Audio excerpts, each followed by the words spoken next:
வணக்கம். City man Tamil செய்தி பத்திரிகை யூடியூப் சேனலின் செய்திகள். திருவெற்றியூர் கிளை நூலகம் வாசகர் வட்டம் சார்பாக சிந்தனை சாரல் 90வது நிகழ்ச்சி. முனைவர் உலக நாயகி பழனி சிறப்புரையாற்றினார்.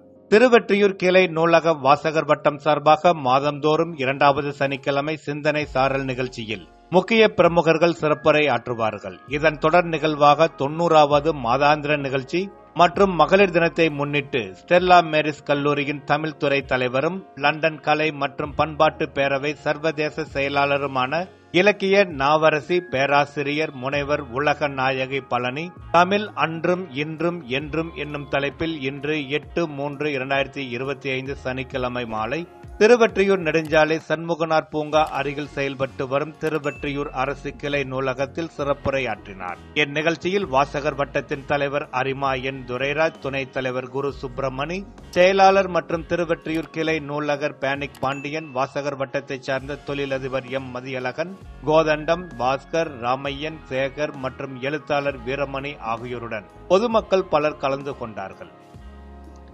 நிகழ்ச்சியில் கலந்து கொண்ட அனைவரும் ஒன்றிணைந்து தமிழ்தாய் வாழ்த்து பாடிய இந்நிகழ்ச்சியில் மகளிர் தினத்தை முன்னிட்டு சேவை பிரியா அறக்கட்டளையை சார்ந்த கிருஷ்ணவேணி கிறிஸ்டினா, மணவளைக்கலை மன்றம் முத்துலட்சுமி, வி ராமகிருஷ்ண பள்ளி தலைமை ஆசிரியர் அபர்ணா, தமிழ்நாடு அறிவியல் இயக்கம் மற்றும் வழக்கறிஞர் காஞ்சனா உள்ளிட்டவர்களுக்கு பொன்னாடை போர்த்தி புத்தகம் வழங்கி கௌரவித்தனர். நிகழ்ச்சியினை வழக்கறிஞர் செல்வி ஒற்றியூர் சக்தி தொகுத்து வழங்கினார். சேவை பிரியா அறக்கட்டளையை சார்ந்த கிருஷ்ணவேணி மற்றும் கிறிஸ்டினா இணைந்து மகளிரை பற்றி திரைப்பட மெட்டில் பாட்டு பாடியது குறிப்பிடத்தக்கது. சிறப்பு விருந்தினராக கலந்து கொண்ட இலக்கிய நாவரசி மற்றும் பேராசிரியர் முனைவர் உலக நாயகி பழனி தான் எழுதிய திருக்குறள் தெளிவு புத்தகத்தினை திருவெற்றியூர் நூலகத்திற்கு அன்பளிப்பாக நூலகர் பேனிக் பாண்டியனிடம் வழங்கினார். சேவை பிரியா அறக்கட்டளை கிறிஸ்டினா நன்றியுரை கூறினார். இறுதியாக ஆர் சுவாதி தேசிய கீதத்தை புல்லாங்குழலில் வாசித்தார் என்பது குறிப்பிடத்தக்கது.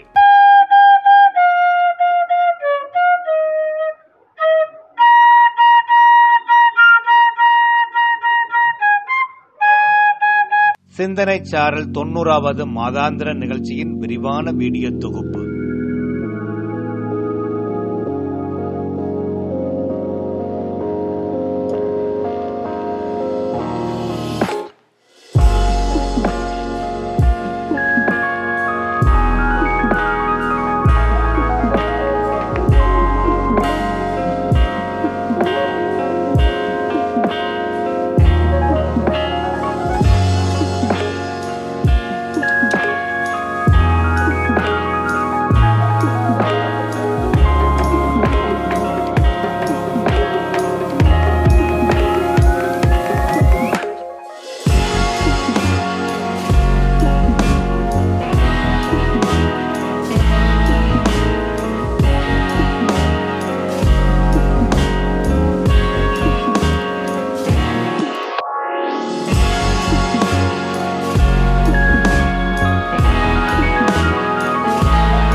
வெற்றியூர்த்தாக்குதான் மேசரிதை பற்றி நன்றாக எழுதுவதற்கு நள்ளிரவில் மாணாக்கர் பின்றாமல் பங்கம் பிடித்து கம்பனுக்கு ஒளிதந்த ஒற்றையூர் தாழியை தமிழ் அன்னையை வழங்குகிறேன். இது கூடியிருக்கும் உங்கள் அனைவரையும் இந்த 90வது சிந்தனை சாரல் நிகழ்ச்சிக்கு வருக வருக என அன்போடு வரவேற்கிறேன். நிகழ்ச்சி தமிழ்தாய் வாழ்த்தோடு இனிதை தொடங்குகிறது.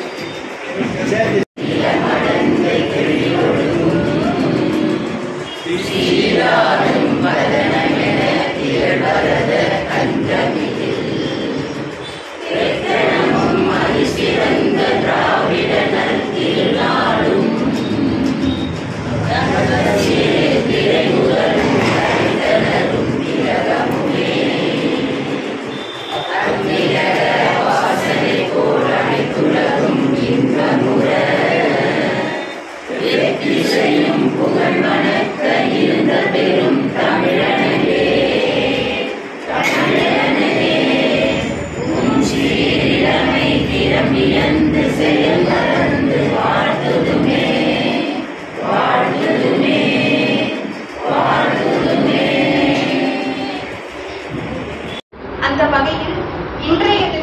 இந்த மகளிர் தின விழாவோடு மிகச்சிறப்பாக நடக்கக்கூடிய நம்முடைய 90வது சிந்தனை சாரல் நிகழ்ச்சிக்கு வருகை தந்திருக்கும் உங்கள் துணை பேரையும் விழாவை தலைமையேற்று நிகழ்த்தவிருக்கும் நம்முடைய தலைவர் துரைராஜன் ஐயா அவர்களுக்கும் சிறப்பு விருந்தினராக இன்று வருகை தந்திருக்கும் பேராசிரியர் முனைவர் உலகநாயகி பழனி அம்மா அவர்களையும் வருக வருக என அன்போடு வரவேற்கிறேன்.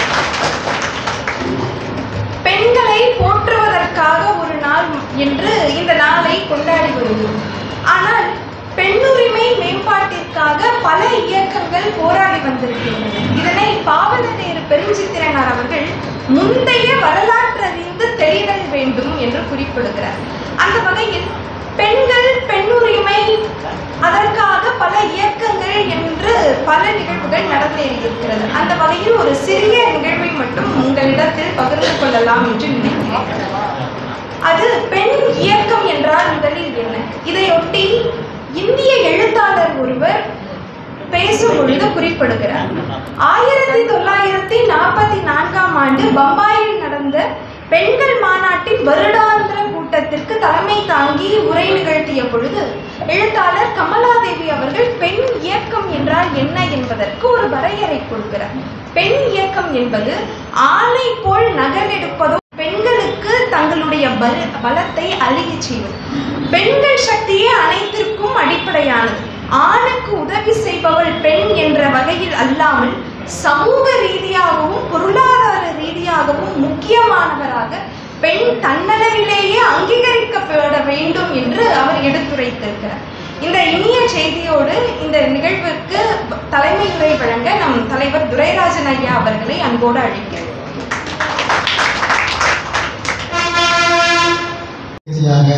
நாம் ஏற்பாடு செய்திருக்கிறோம். இந்த நிகழ்ச்சியிலே சிறப்புரை வழங்குவதற்காக பேராசிரியர் உலகநாயகி அம்மா அவர்கள் வருகை பெற்றிருக்கிறார்கள். அதே போல நம்முடைய புலவர் ஐயா வீரமணி அவர்கள் வருகை பெற்றிருக்கிறார்கள். வழக்கம் போல வரக்கூடிய நம்முடைய சகோதரர்களும் சகோதரிகளும் பலர் புதிதாகவும் இங்கே வந்திருக்கிறார்கள். உங்கள் அனைவருக்கும் சகோதரிகளுக்கு குறிப்பாக என்னுடைய மகளிர் தின வாழ்த்துக்களை நான் தெரிவித்துக் கொள்கிறேன். மகளிரை பற்றி போற்றியோ பாராட்டியோ நான் புதிதாக ஒன்றும் பேசிவிடப் போவதில்லை. தாய் என்றாலும் அம்மா என்றாலும் இந்த சமூகத்திற்கு முதலாக ஒரு தோற்றத்தை ஏற்படுத்தியவர்கள், ஒரு கருவாக இருப்பவர்கள், தாய் என்ற தலைமை தாங்குகின்ற ஒரு இடத்திலே இருக்கக்கூடியவர்கள். நம்முடைய சமூகம் ஆரம்ப காலத்திலே பெண் துவங்கியது. பெண்கள் தான் அந்த ஒரு சமூகத்திற்கு அல்லது மனிதன் தோன்றிய அந்த சமூகத்திலே தலைமை தாங்குபவள் பெண்ணாகத்தான் அதை இருப்பார்கள். வேட்டையாடுவதும் அதை பிரித்து கொடுப்பதும் பல வேலைகள் செய்வதும் பெண்களே முன்னின்று அதை நடத்தியிருக்கிறார்கள். பல பெண்கள் பல போராட்டங்களை கலந்து கொண்டு அதை நிறுத்தியிருக்கிறார்கள். நம்மை பொறுத்தவரையிலும் தாயை பற்றி குறிப்பாக நாம் சொல்ல வேண்டியது, ஒரு தாய் தன்னுடைய குழந்தை உருவாவதற்கு முன்பே அதற்கு உணவு வழங்குவதாகவும், அந்த குழந்தை பிறந்த பிறகும் அந்த குழந்தைக்கு பால் ஊட்டக்கூடிய முதல் ஒரு தாயாகவும் அவர்கள் இருந்து வருகிறார்கள். எனவே இதை பற்றி சிறப்பாக பேசுவதற்காக நம்முடைய சிறப்பு விருந்தினரை அழைத்திருக்கிறோம். அவர்களை கம்பன் கழகத்தில் ஒரு கூட்டத்தில் சந்தித்த பொழுது அவர்களை இனிமையான ஒரு நெறிப்படுத்தல் நிகழ்ச்சியை நாங்கள் ஒரு கம்பன் விழாவிலே கண்டோம். அன்றைக்கு நம்முடைய ஒற்றூர் சக்தி அவர்கள் அந்த கூட்டத்தில் பரிசு பெற்றார்கள். அதை பார்க்கின்ற பொழுதே நிச்சயமாக அவர்களை ஒரு கூட்டத்திற்கு அழைக்க வேண்டும் என்று முடிவு செய்திருந்தோம். இன்றைக்கு அழைப்பது அது பொருத்தமாக இருக்கும் என்ற காரணத்தால் இன்றைக்கு அழைத்திருப்பதை நாங்கள் பெருமகிழ்ச்சி அடைவோம். எனவே அவருடைய உரையை கேட்பதற்கு இதெல்லாம் காத்துக் கொண்டிருந்தீர்கள்.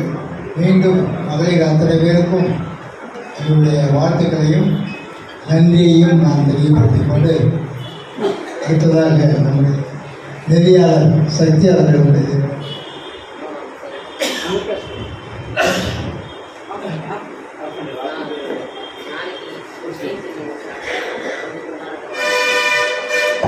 தலைமை உரை வழங்கிய ஐயா அவர்களுக்கு நன்றி.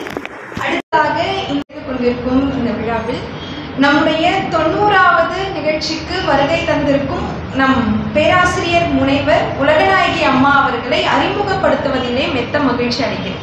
நம் உலகநாயகி அம்மா அவர்கள் தற்போது சென்னை பல்கலைக்கழகத்தில் தமிழ் வளர்ச்சி கழக இயக்குநராக பணியாற்றி வருகிறார். இவர் ஸ்டெல்லா மேரிஸ் கல்லூரியில் 32 ஆண்டுகள் பேராசிரியையாக பணிபுரிந்தவர். 43 ஆண்டுகளில் 10,000 மேடைகளில் உரையாற்றியுள்ளதோடு உலகம் முழுவதும் 68 நாடுகளை சென்று தன் தமிழ் வளர்ச்சிக்கு தன்னை அர்ப்பணித்திருக்கிறார். இவருடைய இந்த அபார திறமைக்காக தமிழக அரசு சிறந்த பேச்சாளர் விருது முதல்வரால் வழங்கப்பட்டது.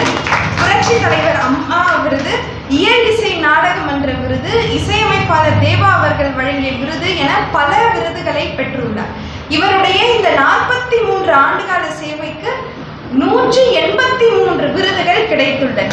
இவருடைய பேச்சு திறன் மட்டுமல்லாது எழுத்து திறமைக்கும் அவர் பல்வேறு விருதுகளை பெற்றிருக்கிறார்கள். 37 புத்தகங்களை எழுதியிருக்கிறார்கள். இதில் 2 புத்தகங்களுக்கு சிறந்த புத்தக விருது கிடைத்திருக்கிறது. மேலும் 20 தேசிய அளவிலான மாநாடுகள், 18க்கும் மேற்பட்ட தேசிய விருதுகள், இன்னும் 200க்கும் மேற்பட்ட நிகழ்வுகளில் இவர் வழிகாட்டியாகவும் செயல்பட்டிருக்கிறார். 2019ஆம் ஆண்டில் சிகாகோவில் நடைபெற்ற உலக தமிழர் மாநாட்டின் முதல் மகளிர் செயலாளர் என்ற பெருமையையும் இவர் பெற்றுள்ளார். இந்த ஆகச்சிறந்த ஆளுமையை அறிமுகப்படுத்தியதோடு இப்பொழுது அம்மா அவர்கள் தமிழ் அன்றும் இன்றும் என்றும் என்ற தலைப்பில் உரை நிகழ்த்த இருக்கிறார்கள். அம்மா உங்களை அன்போடு அழைக்கிறேன். நல்லதோர் வீணை செய்து அதை நலன்கட புழுதியில் எறிவதுண்டு. சொல்லடி சிவசக்தி என்னை சுடர்முகு அறிவுடன் படைத்து விட்டார். வல்லமை தாராயோ இந்த மாநிலம் பயனுற வாழ்வதற்கே என்ற பாரதியின் மாநில வணக்கத்தை சொல்லி உங்கள் அனைவரையும் வணங்கி மகிழ்கிறேன். செல் தொலைபேசியை சற்று நினைவிழந்த நிலையில் வைத்துவிட்டு நீங்கள் நினைவோடு இருங்கள் என்று கேட்டுக்கொள்கிறேன். கடந்த 43 ஆண்டுகள் பொது வாழ்க்கையில் இருப்பதால், 32 ஆண்டுகள் கல்லூரி பாசறைக்குள் இருந்ததால் நான் சற்று கண்டிப்பான பேராசிரியர். எது அரங்கத்தில் நடந்தாலும் அதை நான் சுட்டி காட்டாமல் இருக்க மாட்டேன். அதனால் அதை சொன்னேன். முதலில் உங்கள் தொலைபேசி அனைத்தும் சைலண்ட் மோட் அதில் வச்சிருங்க. சுவிட்ச் ஆஃப் பண்ண வேண்டாம், சைலண்ட் மோடில் வச்சிருங்க. நிகழ்ச்சி முடிந்த பிறகு யார் உங்களை அழைத்தார்கள் என்று உங்களுக்கு தெரியும். பிறகு பேசிக்கொள்ளலாம். இந்த 1 மணி நேரம் உங்கள் செவிகள் கௌரவப்பட இருக்கின்றன. இந்த 1 மணி நேரம் உங்கள் சிந்தனை உங்களுக்கு பெருமையை தர இருக்கிறது. இந்த 1 மணி நேரம் நீங்கள் சிந்தனை சாரலில் நீங்கள் நனைய வேண்டும் என்று உங்களை அன்போடு அழைக்கிறேன். ஏன்னா இங்கே சிந்தனை மழை என்று கொடுக்கவில்லை தலைவர், சாரல் என்று தான் கொடுத்திருக்கிறார். அதனால் நீங்கள் சற்று ஜன்னலோடு உட்கார்ந்தால் போதும், சாரல் வந்தால் போதும் என்று கருதாதீர்கள். ஏனால் நீங்கள் அழைத்த பேச்சாளர் சுனாமி, அவர் சாரல் கிடையாது, நிகழ்ச்சி சிந்தனை சாரல். நண்பர்களே, நாங்கள் எல்லாம் போற்றுதற்கும் வணக்கத்திற்கும் உரிய ஒரு மிகச்சிறந்த தமிழ் சிந்தனையாளர் என்னுடைய எதிரிலே அமர்ந்திருக்கிறார் புலவர் வீரமணி ஐயா அவர்கள். நாங்கள் அவரை ஒரு மிகச்சிறந்த தமிழ் ஆளுமையாக இந்த தமிழ் மண்ணிலே பார்க்கிறோம். அண்ணா பல்கலைக்கழகத்தில் 3 முறைக்கு மேலாக 15 ஆண்டுகள் வைஸ் சான்சலராக இருந்த ஒரே தமிழ் அறிஞர் டாக்டர் வாசே குழந்தைசுவாமி. தமிழ் வாழ்க்கைக்கும் தமிழர் வளர்ச்சிக்கும் செம்மை சேர்த்த பெருந்தகை. அதனால் அவர் வாசே குழந்தைசுவாமி என்று சொல்வேன்.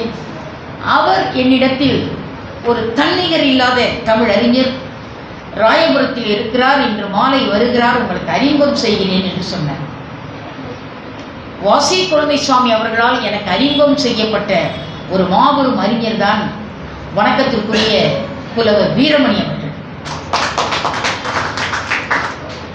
நான் திராவிட கழக வீரமணி அவர்களை பார்த்தபோது சொன்னேன், உங்களுக்கு இணையாக ஒரு வீரமணி இருக்கிறார் ராயபுரத்திலே தெரியுமா என்று கேட்டேன். அப்படியாம்மா, எனக்கு இணையான வீரமணியா என்ற உங்களைப் போலவே வார்த்தை விரயம் அடையாமல் பேசுவார், வார்த்தை விரயமாகாமல் பேசுவார். அவர்தான் புலவர் வீரமணி என்று சொன்னேன். அப்படிப்பட்ட ஒரு பெருந்தகை இந்த அரங்கத்தில் இருப்பது, எங்கெல்லாம் காலி நாற்காலிகள் இருக்கிறதோ அந்த இடத்திலெல்லாம் வீரமணி ஐயாவின் தமிழ் பணி இருக்கும் என்று கருதி நான் பேசுகிறேன். அன்பானவர்களே, திருவொற்றியூர் என்று சொன்னதும் என் கண் முன்னால் கனவிலும் நினைவிலும் உறவாடுகிற அம்பாள், வடிவுடை அம்பாள் அவர்கள்தான் என்னுடைய கனவிலும் நினைவிலும் உலா வருகிற ஒரு பெண்மணி. 40 ஆண்டுகளுக்கு மேலாக நான் என்றைக்கு ஆன்மீக பேச்சாளராக தமிழ் கூறும் நல்லுலகில் வந்தேனோ அன்றையிலிருந்து என் உள்ளத்தில் குடிவந்திருக்கக்கூடிய அம்பாள் வடிவுடை அம்பாள். வடிவுடை அம்மனுடைய சிந்தனை மேலும் எனக்கு வலிமை பெறுவதற்கு காரணமாக இருந்தது. நாவுக்கரச பெருமான் தன் 81 வயதில் குறிக்கோள் இன்றி கேட்டேன் என்று பாடுறார். குறிக்கோள் இன்றி கேட்டேன் என்று 81 வயதில் பாடுறார். என் வீட்டுக்கு அருகாமையில் ஒருவர் இருக்கிறார், முதியவர், 83 வயது. என்னங்க ஐயா வருத்தமா இருக்கீங்கன்னு கேட்டேன். என் எதிர்காலத்தை பற்றி கவலையா இருக்குன்னு. வயது 83. 83 வயதுக்கு எதிர்காலம் ஒன்று இருக்கா அப்படி நாம நினைப்போம். ஆனா அதை பற்றிய கவலையில் அவர் இருக்கிறார். அதுக்கு அடுத்த வீட்டில் 17 வயது ஒரு கல்லூரி மாணவன் இருக்கிறான். எந்த கவலையும் இல்லாமல் ஓடுகிற ஓடை போல் இருக்கிறார். ஒரு கவலையும் இல்லை. இது எதை காட்டுவிக்கிறது என்று கேட்டால், ஆளுமையும் பொறுப்பும் யார் சிந்திக்கிறார்களோ அவர்கள் எப்பொழுதும் கவலையோடு தான் இருக்கிறார். அடுத்த தலைமுறைக்கு இதை எப்படி கொடுக்க போகிறோம் என்று. அப்படி நாவுக்கரச பெருமான் தன்னுடைய 81 வயதில் குறிக்கோள் இன்றி கெட்டேன் என்று சொன்ன நாவுக்கரச பெருமான் ஒற்றியூர் ஈஸ்வரனை பற்றி ஒரு பதிகம் தருகிறார். மனமெனும் தோணிவற்றி மதியனும் கோலை ஊன்றி சினமெனும் செருக்க ஏற்றி செறிகடல் ஓடும் போது மதன் என்னும் பாறை தாக்கி அறியும்போது உன் அறிவு எமக்கு கிடைக்கிறதா ஒற்றியூர் உடைய கோவே என்று பாடுகிறார்.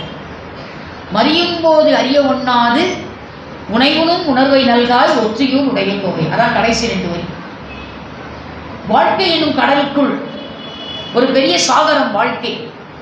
இந்த வாழ்க்கை எனும் கடலுக்குள் நான் என் மதியை ஊன்றுகோலாக பிடித்து துடுப்பாக பிடித்து வாழ்க்கை எனும் கடலுக்குள் நான் என் சிந்தனை என்கிற சிந்தனை சாரலை படகாக தோணியாக வைத்துக்கொண்டு என் ஊன்றுகோலாக எதை வைத்திருக்கிறேன் என்று கேட்டால் என் மதியை ஊன்றுகோலாக வைத்து இந்த கடலுக்குள், வாழ்க்கை எனும் கடலுக்குள் இந்த சாரம், இலக்கிய சாரம், மானிட சாரம், மனவழி சாரம் என்கிற அந்த கப்பலை செலுத்துகிற போது அந்த கப்பலுக்குள் நான் எதை கொண்டு போனேன் தெரியுமா?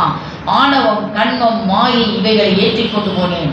அப்பொழுது போகிற போது என் ஆணவத்தால் ஒரு பெரிய பாறை அந்த வாழ்க்கை சாகரத்துக்குள் சிக்கி என்னுடைய வாழ்க்கை படகு சுக்கு நூறாக இடித்து கீழே விழுந்தது. அப்படி விழுகிற போதுதான் ஒற்றியூர் உடைய கோவே உன்னை வழிபடுகிற ஞானம் பிறந்தது என்கிறார் நாவுக்கரச பெருமான்.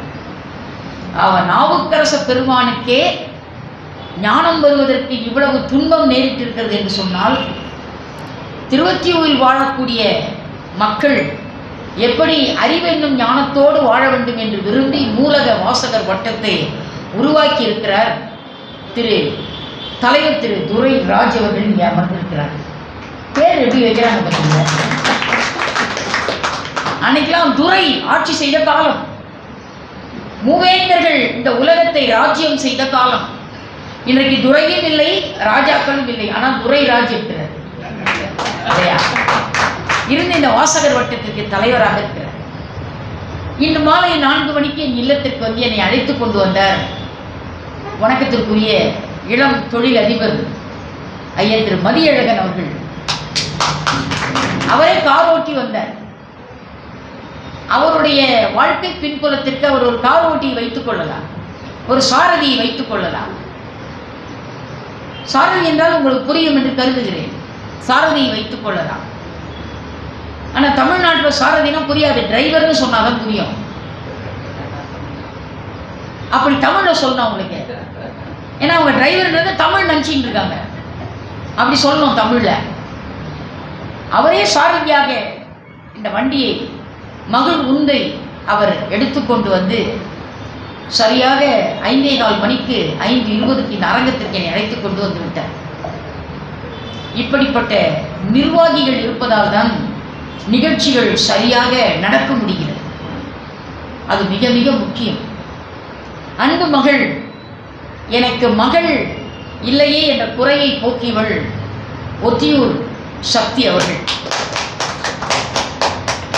ஒத்தியூர் சக்தி அவர்களை நான் சென்னை கம்பன் கழக போட்டியில் மாணவியாக சந்தித்து போட்டியில் வந்த ஒரு போட்டியாளராக பேச்சாளராகத்தான் பார்த்தேன்.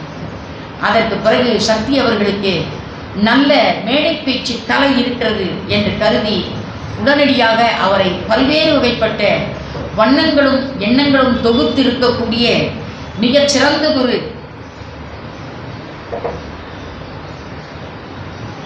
பாருங்க, தமிழ்ல பேசுனா உயரம் தானே வரும். சில பேர் தமிழ் படித்தால் முன்னேற முடியாதுன்றாங்க. நான் தமிழ் மட்டும்தான் படித்தேன், ஒரு படி மேலே வந்திருக்கிறேன் பாருங்க, இல்லையா? அது ஒரு உயரமான மனிதர் கொண்டு வந்து வைக்கிறேன், இல்லைங்களா? ஆமாம்.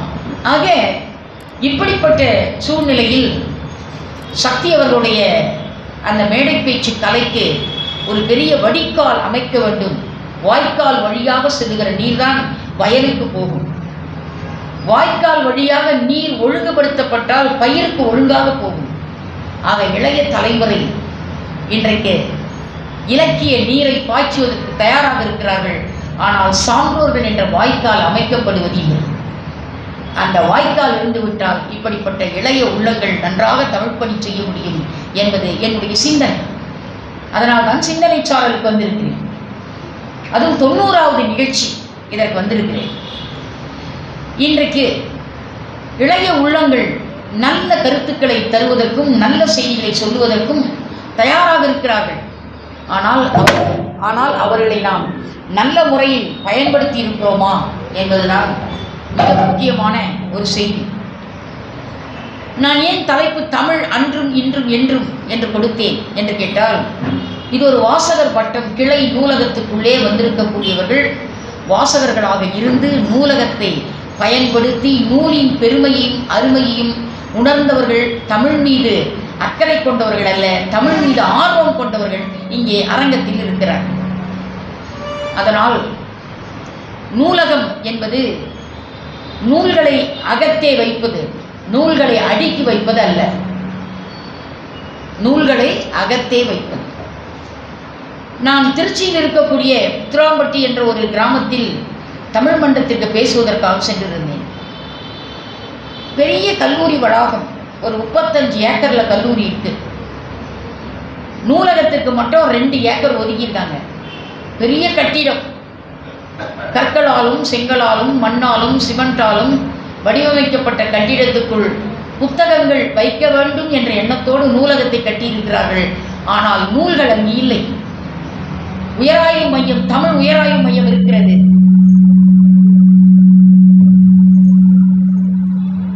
தமிழ் உயராய்வு மையம் இருக்கிறது, நூல்கள் இல்லை.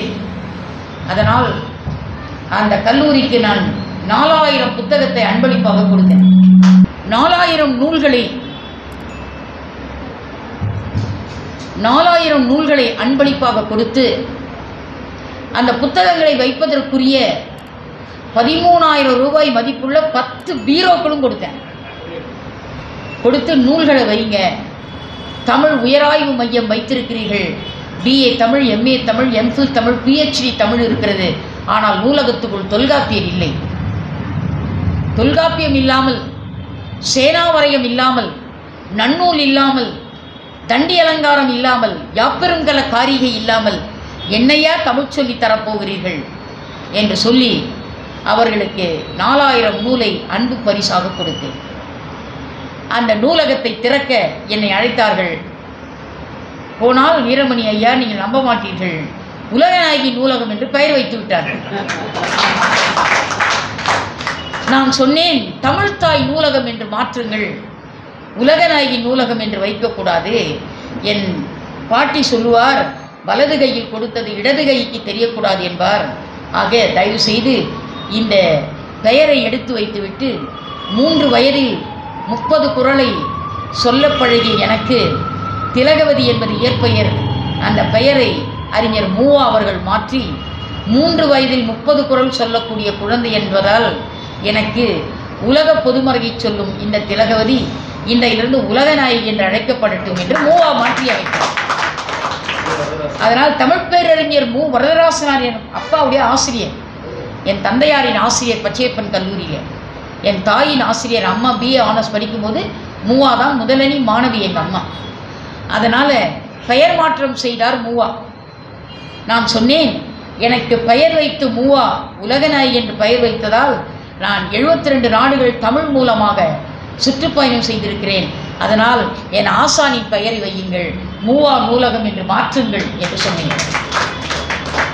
அந்த பெயர் பலகை எழுதுவதற்கு கூட இப்படிப்பட்ட ஒரு பலகையை நான் கொடுத்தேன். உடனடியாக செய்ய வேண்டும் என்று சொல்லி மதியழகன் போல் ஒரு எக்ஸலன்ட் பெயிண்டர் அன்னைக்கு கிடைச்சார். அவரை கூப்பிட்டு உடனே மூவா நூலகம் என்று மாற்றி மாலை அந்த நூலகத்திற்கு அந்த பெயர் பலகை வைத்துவிட்டு தான் நான் இரவு ராக்ஃபோர்ட்டில் கிளம்பினேன்.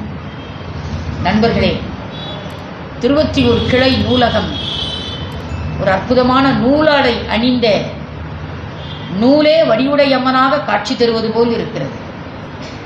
ஒவ்வொரு அரங்கமும் ஐயா அவர்கள் சுற்றி காட்டினார்கள். ஒவ்வொரு அரங்கத்தையும் ஒவ்வொரு தளத்தையும் சுற்றி பார்த்தோம். ஒவ்வொரு தளத்தில் உள்ளும் நூலகம் எப்படி வடிவமைக்கப்பட்டிருக்கிறது என்பதை பார்க்கிற போது நெஞ்சம் நெகிழ்ந்து போனேன்.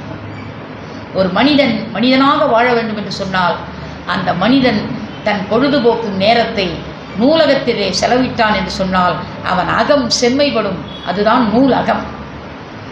அகம் செம்மைப்பட்டு விட்டால் போதும், இல்லறம் தானே செம்மை பெறும். குழந்தைகளுக்கு படிக்கிற ஞானம், கல்வி மீது வரக்கூடிய அறிவு தானாக பிறக்கும். சிவபெருமான் மீது காதல் கொண்ட தலைவி தான் சிவபெருமான் மீது காதல் கொண்டு விட்டேன் என்ற இந்த காதலை யாராவது ஒரு தோழி மூலமாக சிவபெருமானுக்கு உணர்த்த ஆசைப்பட்டாள். ஆசைப்பட்ட தலைவி என்ன பண்றா, முதற்சங்கம் இடைச்சங்கம் கடைச்சங்கம் வைத்து தமிழ் வளர்த்த சிவபெருமானை நான் காதல் கொண்டு விட்டேன் என்ற செய்தியை எப்படி சிவனுக்கு செய்தி சொல்லுவது, சொல்லி அனுப்புவது, யாரை தூது அனுப்புவது என்று கருதிய தலைவி தமிழையே தூதாக தேர்ந்தெடுக்கிறார். அதுதான் தமிழ் விடு தூது இலக்கியம். எப்படி என் பெயரில் இருந்த நூலகத்தை நான் வைக்கக்கூடாது என்று சொன்னனோ அதுபோல சிவபெருமான் மீது காதல் கொண்ட தலைவி அவள் தமிழை தூதனுப்பிய இலக்கியம் பாடக்கூடிய வாய்ப்பை தமிழ்த்தாய் கொடுத்த இடத்திலே தமிழ் புலவன் தன் பெயரை பதிவு செய்யக்கூடாது என்று கருதி தமிழ் விடு தூது பாடிய பாவலன் பெயர் தெரியாமலேயே போனது. அவ்வளவு அவை அடக்கம். இப்பெல்லாம் ஒரு டியூப் லைட் கொடுத்தா கூட என்ன பண்றோம், எஸ்கே எலக்ட்ரிக்கல்ஸ் தான் போட்டுறோம். கண்ணே தெரியறது இல்லை, எலக்ட்ரிக்கல்ஸ் தான் தெரியுது. ஆக அப்படி நம்ம மாற்றி அமைக்கிறோம். தர்மம் செய்ய ஆசைப்படுகிறோம், ஆனால் தர்மம் செய்தவருடைய பெயரை பதிவு செய்ய மறப்பதில்லை. இப்படி இருக்கிறது தர்மம். நான் சொல்லுவேன், குழந்தைகளுக்கும் தொழிலதிபர்களுக்கெல்லாம் சொல்லுவேன், வரி விலக்கு பெறுவதல்ல ஈகை. 80G சர்டிஃபிகேட் கேட்காம இருந்தால் அது பேர் ஈகை. ஆனால் தொழிலதிபர்கள் வரி விலக்கு பெறுவதற்காகவே ஈகை செய்கிறார்கள்.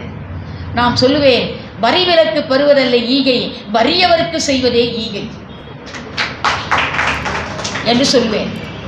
அப்படிப்பட்ட ஒரு வறுமைதான் நூலகம் இல்லாத ஊர். நூலகம் என்பது வாழ்க்கையில் மிக மிக முக்கியம்.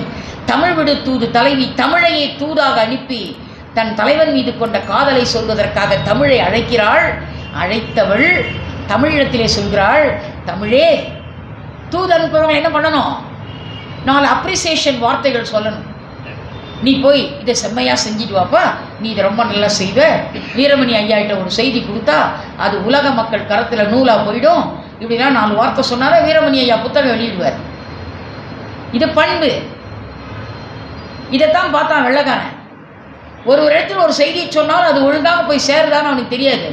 அதுக்காக என்ன பண்ணான், இதை மேனேஜ் பண்ணுறதுக்கு மேனேஜர்னு ஒரு போஸ்ட் வச்சான். அதுதான் இன்னைக்கு மாறிடுச்சு, ஹெச்ஆர் கன்சல்டன்ட் நீ மாறிவிட்டது. ஆக தமிழ் விடு தூது தலைவி தமிழை அழைத்து தூது போய் விட்டு வா சிவபெருமானிடத்தில் என்று சொல்லுகிற போது தமிழை மனதார பாராட்டி அனுப்புகிறாள். கிளை விடுத்தூது, கிளி விடுத்தூது இவையெல்லாம் இருந்தது போக இந்த ஆசிரியர் தமிழ் விடுத்தூது எழுதினார். அதான் புரட்சி. தமிழை அழைக்கிறாள் தலைவி. அழைச்சிட்டு சொல்றா, தமிழே நீ யார் தெரியுமா? நீ எப்படிப்பட்ட இலக்கியங்களை பெற்ற மொழி? தொல்காப்பியன் எழுத்ததிகாரம், பொருளதிகாரம், சொல்லதிகாரம் என்று உனக்கு அதிகாரம் படைத்த மொழி நீ.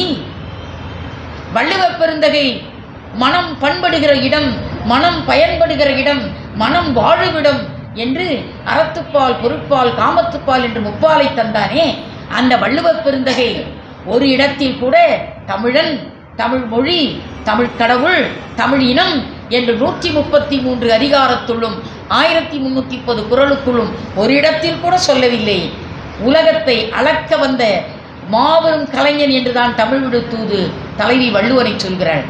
அப்படிப்பட்ட தமிழே நீ இப்பொழுது சிவபெருமானிடத்தில் தூது போக வேண்டும் என்று சொல்லுகிற போது நூல் என்பதை பயன்படுத்துகிறாள். நூலகம், நூல், நூல்கள் அதை பயன்படுத்துகிறார் தமிழ் விடுத்தூது தலைவி. எப்படி சொல்கிறா பாருங்க. பஞ்சிபடா நூலே பலர் நெருடா பாவே. அதை எடுமா சக்தி, அந்த நூலை திருக்குறள் நூல் எடு. இதுக்கு நூல் தான் பேரு. இதற்கு நூல் என்று பெயர். இந்த ஆடையில் இருப்பதற்கும் நூல் என்று பெயர்.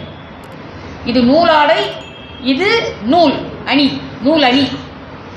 இதிலே நூல் இருக்கு, இதிலே நூல் இருக்கு. ஆனால் இது பஞ்சுபடாத நூல், இது பஞ்சுபட்ட நூல். இதில் பஞ்சு காட்டன் இருக்கு, இதில் என்ன கிடையாது, பஞ்சு கிடையாது. ஆனால் பஞ்சு போன்ற மனத்தை திருத்துகிற நூல், பஞ்சு போன்ற மனத்தை திருத்துகிற நூல். இப்போ தமிழ் விடுத்தூது தலைவி சொல்கிறா, பஞ்சுபடா நூலே பலர் நெருடா பாவே விஞ்சி அழுக்கேரா வியன்கலையே. தமிழே நீ போய் தூது செல், நான் காதல் கொண்ட தலைவன் சிவனிடத்தில் சொல்வாயாக அப்படின்னு அனுப்புகிறான். அனுப்பும் பொழுது இன்று வரை நெசவாளர் என்கிற ஒரு அமைப்பு, ஒரு இன மக்கள், தொழிலால் இனத்தை வந்த மக்கள் நெசவாளர்கள் இன்று வரை காஞ்சிபுரம் மாவட்டம் முழுவதும் வாழ்கிறார். அதனால் காஞ்சிபுரத்துக்கு சென்றால் காலாட்டி உண்ணலாம் என்று பழமொழி இருக்கிறது. காஞ்சிபுரம் சென்றால் காலாட்டி உண்ணலாம், கால் ஆடினால்தான் அங்கே கறி ஆடும், காலாட்டி உண்ணலாம் என்ற பழமொழி இன்று வரை காஞ்சிபுரத்தில் இருக்கிறது. ஆக தறியில் இடப்படுகிற நூல் வலதுபுறம் இடதுபுறம், இடதுபுறம் வலதுபுறம், நூல் த்ரெட், நூல் நெருக்கப்படுகிற போது உருவாவது ஆடை. வலதுபுறம் இடதுபுறம், வலதுபுறம் இடதுபுறம், வலது கால் இடது கால், 2 கரம் 2 கால் ஒரு சேர வேலை செய்யணும். அப்போதான் ஆடை பின்னப்படும். அதனால்தான் அதுக்கு பின்னுதல் என்று பெயர், பின்னுதல் என்று பெயர், பின்னல் ஆடை என்று பெயர். ஆக தறியில் இடப்படுகிற நூல் வலதுபுறம் இடதுபுறம், இடதுபுறம் வலதுபுறம் மாற்றி மாற்றி நெருக்கப்படுகிற போது ஆடை பிறக்கிறது. அது மானத்தை காக்கிறது. இங்கே இந்த நூலை நாம் நெருங்குகிற போது, இந்த நூலை நாம் நெருங்குகிற போது அறிவு பிறக்கிறது. அது ஞானத்தை காக்கிறது. அங்கே நூலாடை, நூல் நெருக்கப்படுவதால் ஆடை பிறக்கிறது, அது மானத்தை காக்கிறது. இங்க நூலை நாம் நெருங்குவதால் அறிவு பிறக்கிறது, ஞானம் காக்கப்படுகிறது. இதைத்தான் தமிழ் விழுத்தூது தலைவி சொன்னாள். பஞ்சுபடா நூலே பலர் நெருடா பாவே விஞ்சி அழுக்கேரா வியன் கலையே. ஏன் இன்னைக்கு விழாக்களில் வருகிறவர்களுக்கு ஆடை அணிவிக்கிறோம்? அதுவும் பொன்னாடை என்று ஒன்று அணிவிக்கிறோம். அது எதுக்கும் பயன்பட போகிறது இல்லை இல்லையா? சில விதவருங்க அதை என்ன பண்ணியிருக்காங்க, சிறப்பு விருந்தினருக்கு அணிய வேண்டிய ஆடையை இங்கே அந்த நாற்காலி மீது போட்டு இருக்கிறார்கள். நாளைக்கு என்ன பண்ணுவாங்க, அதே ஆடை எடுத்து அயன் பண்ணி வீரமணிக்கே போட்டுருவாங்க. இல்லை செய்கிறாங்க, அதை நான் சொல்கிறேன். அதனால் அதுக்கு பேர் பொன்னாடையில் வச்சு கொடுக்குற ஆடை. இன்னைக்கு இங்கே இருக்கோம், நாளைக்கு மயிலாப்பூருக்கு வரோம், நாளைக்கு மயிலாப்பூரில் இருக்கோம், நாளைக்கு மந்தவெளிக்கு போவோம், போயிட்டு வரோம். அந்த ஆடைக்கு பேர் பொன்னாடை. அது பயன்படாது. எப்படி இன்றைக்கு பொன் வாங்க முடியாது, அதுபோல் இந்த ஆடையை பயன்படுத்த முடியாது. அதனால் அதுக்கு பொன்னாடைன்னு பேர் வச்சிட்டோம் நாம்.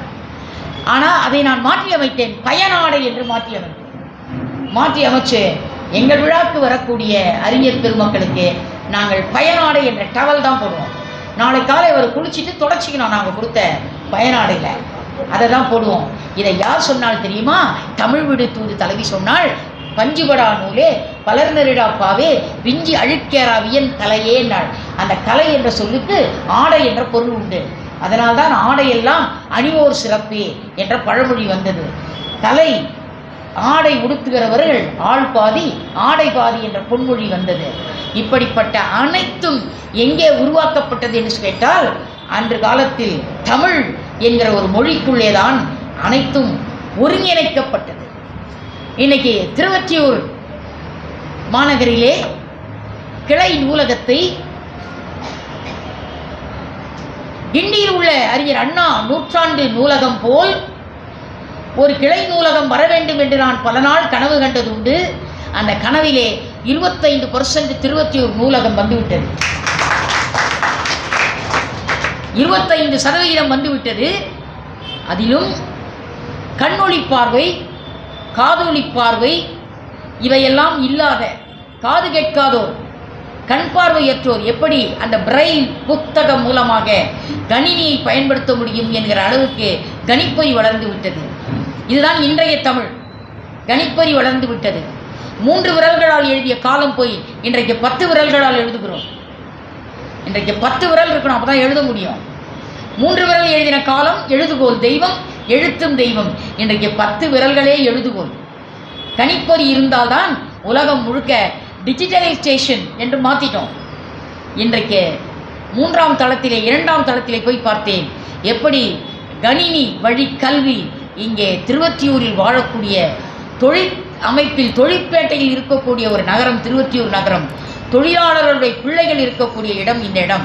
இந்த இடத்திலே கல்விக்கு அதிபதியாம் கலைமகள் இப்படி கலைவாணி நவீன வண்ணங்களோடு கணிப்பொறியில் இன்றைக்கு கற்றுக் கொடுக்கப்படுகிறாள் என்கிற தமிழை எண்ணுகிற போது, தமிழ் எப்படி அறிவியல் நுட்பத்திலே வளர்ந்து இன்றைக்கு கன்னித்தமிழ் கணினி தமிழாகிவிட்டது என்பதை நாம் எண்ணுகிறோம். நண்பர்களே, திருவொற்றியூர் நூலகம் வாசகர் வட்டத்தை உருவாக்கியது பெருமை அல்ல. இன்றைக்கு இருக்கக்கூடிய நவீன அறிவியல் தொழில்நுட்பத்தோடு கல்வியை கொண்டு போய் சேர்க்கிறோமா அடுத்த தலைமுறைக்கு என்பதில் வாசகர் வட்டம் கிளை நூலகமாக இல்லாமல் ஒரு தாய் நூலகமாக இருக்கிறதே என்று எண்ணி நான் வியந்து போனேன். ஒரு அரங்கத்தை பார்க்கிற போது தமிழ் அன்றைக்கு எப்படி இருந்தது? ஓலைச்சுவடிகளில் இருந்தது. தமிழ் அன்று ஓலைச்சுவடிகளில் இருந்தது. ஓலைச்சுவடியில் தான் எழுதினான் வள்ளுவன் கல்லுண்ணாமையை. பனை ஓலையில் தான் கல்லுண்ணாமை எழுதினான் வள்ளுவன். ஆனால் இந்த பனையோலையில் எழுதப்பட்ட கல்லுண்ணாமை, அன்றைக்கு கல்லுண்ணாமை என்ற பண்பை பனை ஓலையில் தான் வள்ளுவன் எழுதினான். ஆனால் இன்றைக்கு நம்ம நாடு எப்படி இந்த குடி போதையில் தத்தளித்துக் கொண்டிருக்கிற நாடு என்பதை நாம் நன்கு அறிவோம். கயமை குணம் அதிகமாகி போன காலம். அதுவும் இந்த வண்ணாரப்பேட்டை, ராயபுரம், திருவொற்றியூர் இங்கெல்லாம் பிற்படுத்தப்பட்ட மக்கள், தொழிலாளர்கள் வாழக்கூடிய அதிகமான இடம். இந்த தொழிலாளர்கள் சம்பாதிப்பது பாதி எங்கே போகுது? அந்த டாஸ்மார்க் கடைக்கே போயிடுது. தந்தையார்கள்லாம் டாஸ்மார்க் போகிறதுனால குழந்தைகள் பாஸ்மார்க்கே வாங்க முடியறதில்லை. ஏன்னா பிள்ளைகளை வழி நடத்த முடியவில்லை. தந்தையோடு கல்வி போம், தாயோடு சீர்வோம், மனைவியோடு அனைத்தும் போம், எல்லாம் போட்டோம். ஆனால் தந்தை போயிட்டாருன்னா கல்வி போயிடும். தந்தையோடு கல்வி போம். ஆக கல்வி கற்பதற்கு இந்த தேசம் முன்னுரிமை வழங்க வேண்டும். அதுதான் மிக முக்கியம் என்பதை கற்றறிந்தோரை பாராட்டும் நாடு சான்றாண்மையை வளர்க்கும் கழனி என்பது ஒரு அற்புதமான மிகச்சிறந்த ஒரு சொற்றொடர். அந்த சொற்றொடரின் மனதிலே வைத்து சிந்தனை சாரலில் உங்களை எல்லோரும் உட்கார வைத்து 90வது நிகழ்ச்சியிலே தமிழ் அன்று ஓலைச்சுவடிகளில் இருந்தது. அதற்கு பிறகு தமிழ் ஓலைச்சுவடியிலிருந்து வீரமாமுனிவர் போன்ற கற்றறிந்த சான்றோரால் அச்சுத்துறைக்கு வந்தது. இன்றைக்கு தமிழ் கணினித்துறைக்கு சென்று விட்டது. இதுதான் காலம் காலமாக தமிழ் வளர்ந்து கொண்டிருக்கிற விதம். கைதட்டிய 2 பேருக்கு நன்றி. காலம் காலமாக தமிழ் வளர்ந்து கொண்டே இருக்கிறது. 8 தொகை இலக்கியத்தை எடுக்கிற போது சங்க இலக்கியம் நற்றினை நல்ல குறுந்தொகை ஒத்தப்பதிற்று 10 ஓங்கு பரிபாடல் கற்றறிந்தார் ஏத்தும் கலியோடு அகம் புறமென இத்திரத்தெட்டு தொகை முருகமுருனாறு 12 முல்லை பெருகு வடமுதுரை காஞ்சி கோல நெடுநல் வாடை கோல் குறிஞ்சி பட்டினப்பாலை கடாத்தொடும் 10 என்று 8 தொகையும் 10 பாட்டும் 14 கீழ்கணக்கு நூல்கள் என்று இன்றைக்கு சங்க இலக்கியம் 36 இலக்கியத்தை கொண்டு உயர்ந்து நின்றது. நான் ஒரு முடிவெடுத்தேன். வாரந்தோறும் பாரதிய வித்யாபவனில் அன்றைய தமிழ் சங்க இலக்கிய தமிழை இன்றைய நவீன உலகத்தில் தமிழே வேண்டாம் என்று வாழக்கூடிய சக்தி போன்ற இளைஞர்கள் சுற்றி வருகிற உலகத்தில் எப்படி சக்தி தமிழ் ஞானத்தோடு பிறந்தாலோ அது போன்ற மாணவர்களை அழித்து தமிழ் 36 என்ற ஒரு நிகழ்ச்சியை பாரதிய வித்யாபவனில் செவ்வாய்க்கிழமை தோறும் நடத்தினேன். 36 வாரம். மழை, வெயில், புயல், காற்று எது நடந்தாலும் நடக்கும். செவ்வாய்க்கிழமை மாறாது, நிகழ்ச்சி நடக்கும். மாவட்ட ஆட்சியாளர் ஒருவரை தலைமை தான் அழைத்திருந்தேன். மழையின் காரணமாக வர முடியவில்லை என்றார். கவலை இல்லை, நீங்கள் உங்கள் மாவட்டத்திலேயே மழையை பார்த்து கொண்டிருங்கள். பாரதிய வித்யாபவனில் இன்றைக்கு பேசப்படுகிற பட்டினப்பாலை பேசப்படும் என்று அப்படியே நிகழ்ச்சி நடைபெற்றது. அப்படி 36 இலக்கியம் 36 வாரம் சங்க இலக்கியத்தை இளைஞர்கள் பார்வையில் கொண்டு வந்தேன். அதுதான் இன்றைய தமிழ். அன்றைய தமிழை இன்றைய தமிழாக கொண்டு வருவதற்கு சங்க இலக்கிய அறிவு குழந்தைகளுக்கு தேவை. அன்றைக்கு இருக்கிற ஒரு பெண்பார் புலவர்கள் மத்தியிலே 32 பெண்பார் புலவர்கள் மத்தியில் 16 பெண்பார் புலவர்கள் பெயர்தான் பதிவாக்கப்பட்டிருக்கிறது. மற்றைய பெண்பார் புலவர்கள் தமிழ் விடுத்தூது தலைவன் போல அவையடக்கத்தின் காரணமாக பெயர் கொடுக்கப்படவில்லை. 13 புலவர்கள் தான் நமக்கு புறநானூற்று இலக்கியத்திலே நமக்கு கிடைக்கிறது. அப்படிப்பட்ட இலக்கியத்துள் ஔவை என்கிற ஒரு மாபெரும் புலவி நாம் அனைவருக்கும் தெரியும். தமிழ் இலக்கிய வரலாற்றிலே 3 ஔவை இருக்கிறார்கள். ஒரு ஔவை சங்க காலத்து ஔவை, ஒரு ஔவை இடைக்காலத்து ஔவை, ஒரு ஔவை நாயக்கர் காலத்து ஔவை. நாயக்கர் காலத்து ஔவைதான் விநாயகர் அகவல் பாடினாள், கொன்றைவேந்தன் பாடினாள், மூதுரை பாடினாள். இடைக்காலத்து ஔவைதான் ஆத்திச்சூடி பாடினாள். சங்க இலக்கிய ஔவைதான் சேர சோழ பாண்டியனை பார்த்தாள். முதலில் அரசியலுக்கு பெண்கள் வரலாம் என்பதை தொடங்கி வைத்ததே ஔவைதான். ஔவைதான் மூவேந்தர்களை பார்த்து தமிழை முற்றத்திற்கு கொண்டு வந்தாள். தனக்கு கிடைக்கப் பெற்ற ஒரு அதியமான் அந்த நெல்லிக்கனியை தன் அவைக்கள புலவி ஔவைக்கு கொடுக்கிறாள். நம்மளாம் யாராவது ஒரு பொருள் கொடுத்துட்டாங்கன்னா அவங்க வெட்கப்படும்படியாக அவங்க பாராட்டிகிட்டே இருப்போம். அவரே ஐயா போதும் விட்டுருங்க ஐயான்னு அந்த அளவு பாராட்டுவோம். அந்த குணம் நமக்கு அதிகமாக உண்டு. ஒரு சின்ன உதவி செஞ்சுப்பாங்க, அதை இமயமலை என்ன சொல்லி அவரே வெட்கப்பட்டுருவார். தயவுசெய்து விட்டுருங்க ஆளுன்னுவார் இல்லையா? அது நம்முடைய குணம். ஆனால் ஔவை தனக்கு கிடைக்கப்பெறாத நெல்லிக்கனி அதியமானு கிடைத்த போது இதை உண்டால் நீண்ட காலம் உயிர் வாழலாம் என்று தன்னுடைய கற்றறிந்த சான்றோர் சபையில் ஒரு மாபெரும் தமிழ் புலவன் சொல்ல அதை கேட்கிறான் அதியமான். உடனே அந்த பழத்தை கொண்டு வந்து தான் உண்ணாமல் தன் அவைக்கள புலவி ஔவைக்கு தர வேண்டும் என்று ஆசைப்பட்டு ஔவையை வரவழைத்து கொடுக்கிறான். ஔவை அதை பெற்றவள். அதே அதியமானை ஒரு 5 ஆண்டு 6 ஆண்டு காலம் கழித்து அதே சபைக்கு ஔவை வருகிறாள். அதியமானை பார்க்க வருகிறாள். அதியமான் ஏதோ அரசியல் சூழல் காரணமாக உடனடியாக ஔவை பிராட்டிக்கு அப்பாயின்மெண்ட் கொடுக்க முடியல, பார்க்க முடியல. காலதாமதம் ஆச்சு, அவ்வளோதான். காலதாமதம் ஆச்சு, அவ்வளோதான். கவியரசு கண்ணதாசன் சொன்னார், பச்சையப்பன் கல்லூரியில் பேச வந்தப்ப, உங்களுக்கு எந்த மதத்தின் மீது ஆசை என்று மாணவர்கள் கேட்டார்கள். கண்ணதாசன் சொன்னார், எனக்கு தெரிஞ்ச ஒரே மதம் காலதாமதம்னு. கண்ணதாசன் அமெரிக்கா கிளம்புற, கலைஞரை பார்த்துட்டு போற. கலைஞரை பார்த்துட்டு கண்ணதாசன் கேட்டார், அமெரிக்கா போகிறேன்னு உங்களுக்கு என்ன வாங்கிட்டு வரட்டும்னு கேட்டார். கண்ணதாசன் சொன்னார், என்ன வாங்கிட்டு வரேன்னு. கலைஞர் சொன்னார், நல்ல பேரை வாங்கிட்டு வாங்க இல்லையா? இதெல்லாம் தான் சொல் ஆட்சி, சொல்லாட்சி இதெல்லாம் இல்லையா? சென்னை பல்கலைக்கழகத்தில் பட்டமளிப்பு விழா பேருரை நடைபெற இருக்கிறது. துணைவேந்தர் வாசலில் நின்று கொண்டிருக்கிறார். கலைஞர் முதலமைச்சராக இருக்கிறார். மகிழ்வுந்திலிருந்து கலைஞர் இறங்குகிறார். ஓடிப்போய் துணைவேந்தர் கார் கதவை திறக்கிறார். கீழே படிக்கட்டு இருக்கிறது. படி என்கிறார் துணைவேந்தர். கலைஞர் திரும்பி பார்க்கிறார். திரும்பி பார்த்ததும் சற்று தூரம் வந்தது படி இருக்கிறது. படி என்கிறார் துணைவேந்தர். இன்னும் சற்று தூரம் வந்ததும் பார்த்து பார்த்து படி என்கிறார்.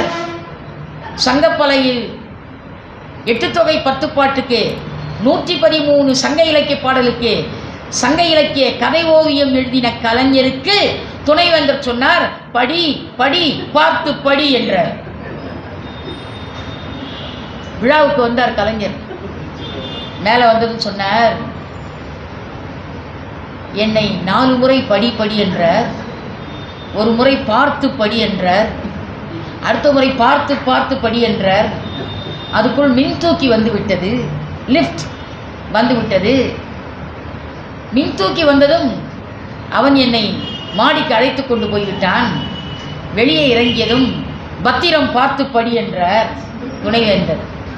அதற்குள் மேடைக்கு வந்து விட்டேன். இப்படி திருக்குவளையில் என் தாய் என்னை படி படி என்று சொல்லியிருப்பாளே, ஆனால் நானும் பல்கலைக்கழகத்தின் துணைவேந்தராகி இருப்பேன்.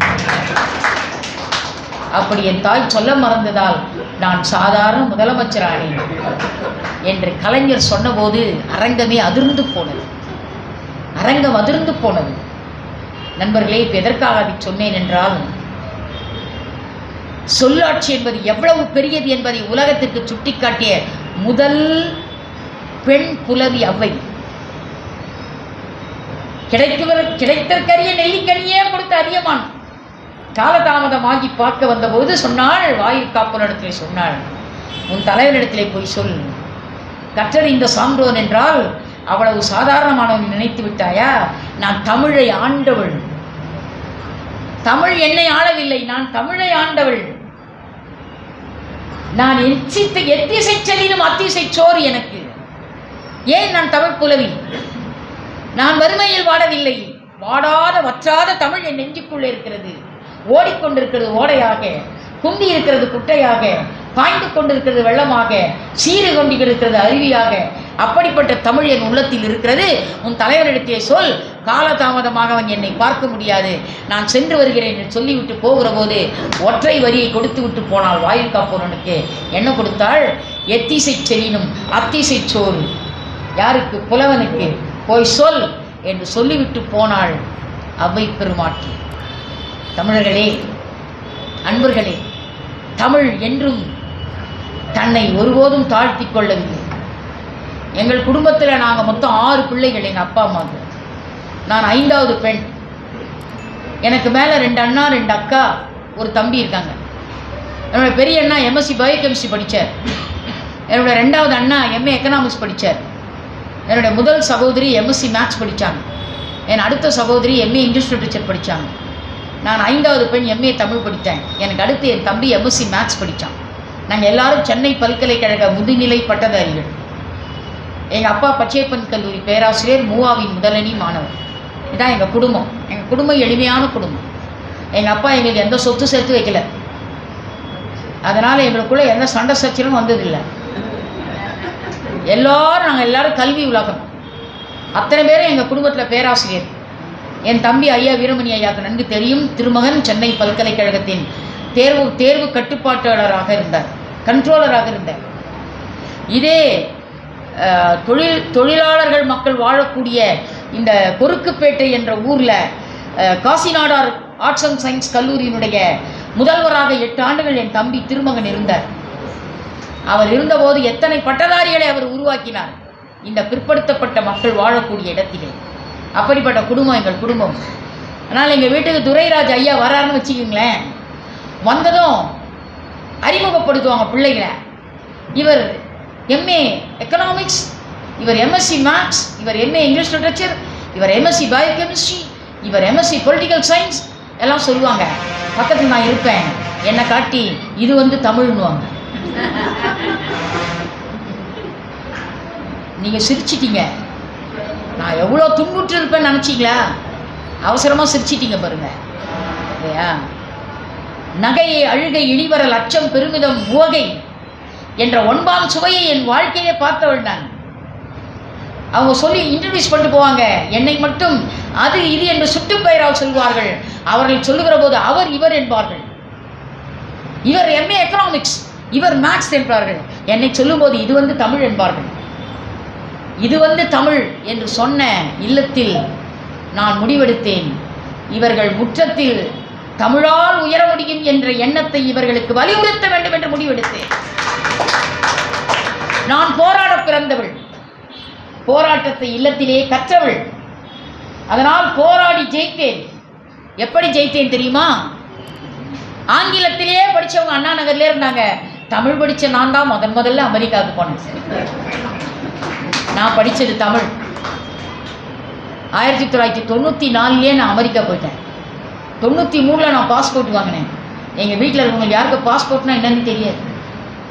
அப்போவே நான் பாஸ்போர்ட் வாங்கினவள். கடவுச்சீட்டுனா என்னன்னு தெரியாது.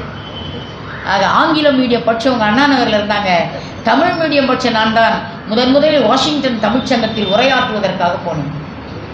இந்த உயரத்தை எனக்கு கொடுத்தது எது என்று கேட்டால் தமிழ். இந்த உயரத்தை எனக்கு தந்தது தமிழ். ஆக யாரும் தமிழை அண்டர் எஸ்டிமேட் பண்ணிடாதீங்க. தமிழ் படித்தால் முன்னேற முடியுமான்னு நினைக்காதீங்க. இன்னைக்கு குறுஞ்செய்தி அனுப்புகிறான் சக்திக்கு, குட் மார்னிங் அதை ஜிஎம்னு அடிக்கிறான், வெல்கம் டபிள்யூசின்னு அடிக்கிறான். தமிழில் வணக்கத்தை வாயின்னு அடிக்க முடியுமா? இல்லை நன்றியை நரின்னு அடிக்க முடியுமா? அச்சா நரி ஆயிடும் இல்லையா? இதுலேருந்து என்ன தெரியுது? 400 ஆண்டு காலம் முன்னால் வந்த ஆங்கிலத்தை குறுஞ்செய்திக்காக உடைக்க முடியும். 3800 ஆண்டுகள் பழமையான தமிழை உடைக்கவே முடியும். குறுஞ்செய்திக்காக கூட உடைக்க முடியாதுங்க. அப்புறம் எப்படிங்க தமிழ் முன்னேறாமல் இருக்கும்? தமிழ் இனி மெல்லச்சாகும் என்று ஒரு பேரை உரைத்தான் நாம் பாரதி.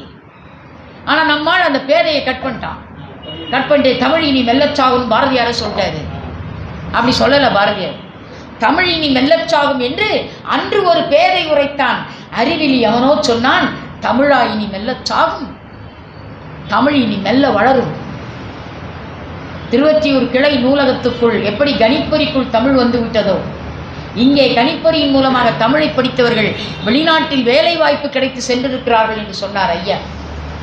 இதையெல்லாம் பார்க்கிற போது தமிழ் இன்றைக்கு அலைகடலுக்கு அப்பால் நம்மை அழைத்து கொண்டு போய்விட்டது. காரணம் என்ன? சுனாமி வந்தபோது கூட கன்னியாகுமரியில் 133 அடி உயர சிலைதான் வள்ளுவன் சிலை. ஆனால் சுனாமி அலை 155 அடி உயரம் வந்தது. குளச்சல் என்ற ஊர்ல 500 தென்னை மரங்களை அப்படியே சாய்த்து விட்டது. அந்த ஊருக்கு பேரே பிள்ளைத்தோப்பு. நாங்கள் போய் நேராக பார்த்தோம். ஸ்டெல்லா மேரிஸ் கல்லூரி குழந்தைகள், NSS குழந்தைகளை அழைத்து கொண்டு போய் வீடுதோறும் ஒரு மரணம் நடந்திருக்கிறது. அந்த வீடுதோறும் நடந்த மரணத்தை, அந்த ரணத்தை ஆற்றுவதற்காக, மரணம் மனத்தை ரணப்படுத்துவதால் அதுக்கு மரணம் பெயர். அந்த மரணம் நடந்த இல்லந்தோறும் சென்று எங்கள் குழந்தைகள் ஆறுதல் தருவதற்காக நாங்கள் 25 குழந்தைகளை அழைத்து கொண்டு குளச்சல் கிராமத்திற்கு போனபோது 500 தென்னை மரங்கள் இப்படி படுத்திருந்த காட்சியை பார்த்தோம். அந்த பிள்ளைத்தோப்பை உருவாக்கின எத்தனை குடும்பம் சுனாமியை அழிந்து போனது. ஆனால் வள்ளுவன் சிலையை மட்டும் சுனாமி அலை தாக்காமல் வள்ளுவன் கால்களை கழுவிவிட்டு போனதான். தாக்கவில்லை வள்ளுவனை. ஏன்?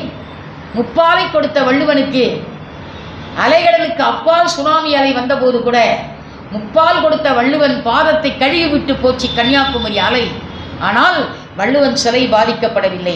வந்த அலையின் உயரம் 155 அடி உயரம், வள்ளுவன் சிலை 133 அடி உயரம் தான். தாக்கி இருக்கலாம் அல்லவா? தாக்க முடியவில்லை.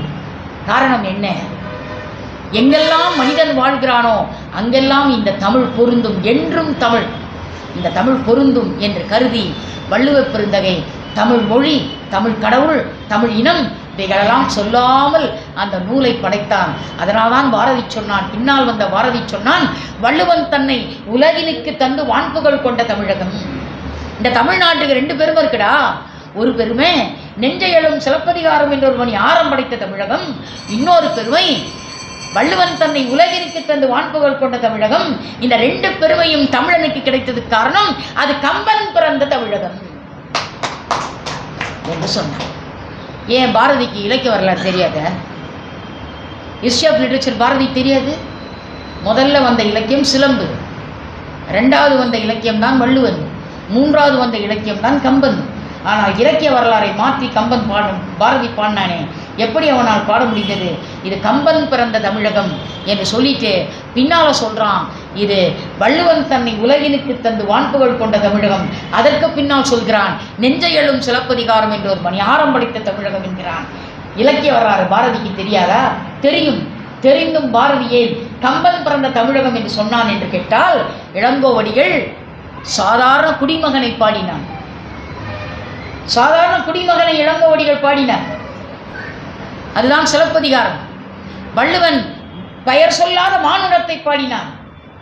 ஆனால் கம்பன் மனித நேயத்தை பாடினான். அதனால் பாரதி கம்பன் பிறந்த நாடு, கம்பன் என்றொரு மானுடன் வாழ்ந்ததும் நான்.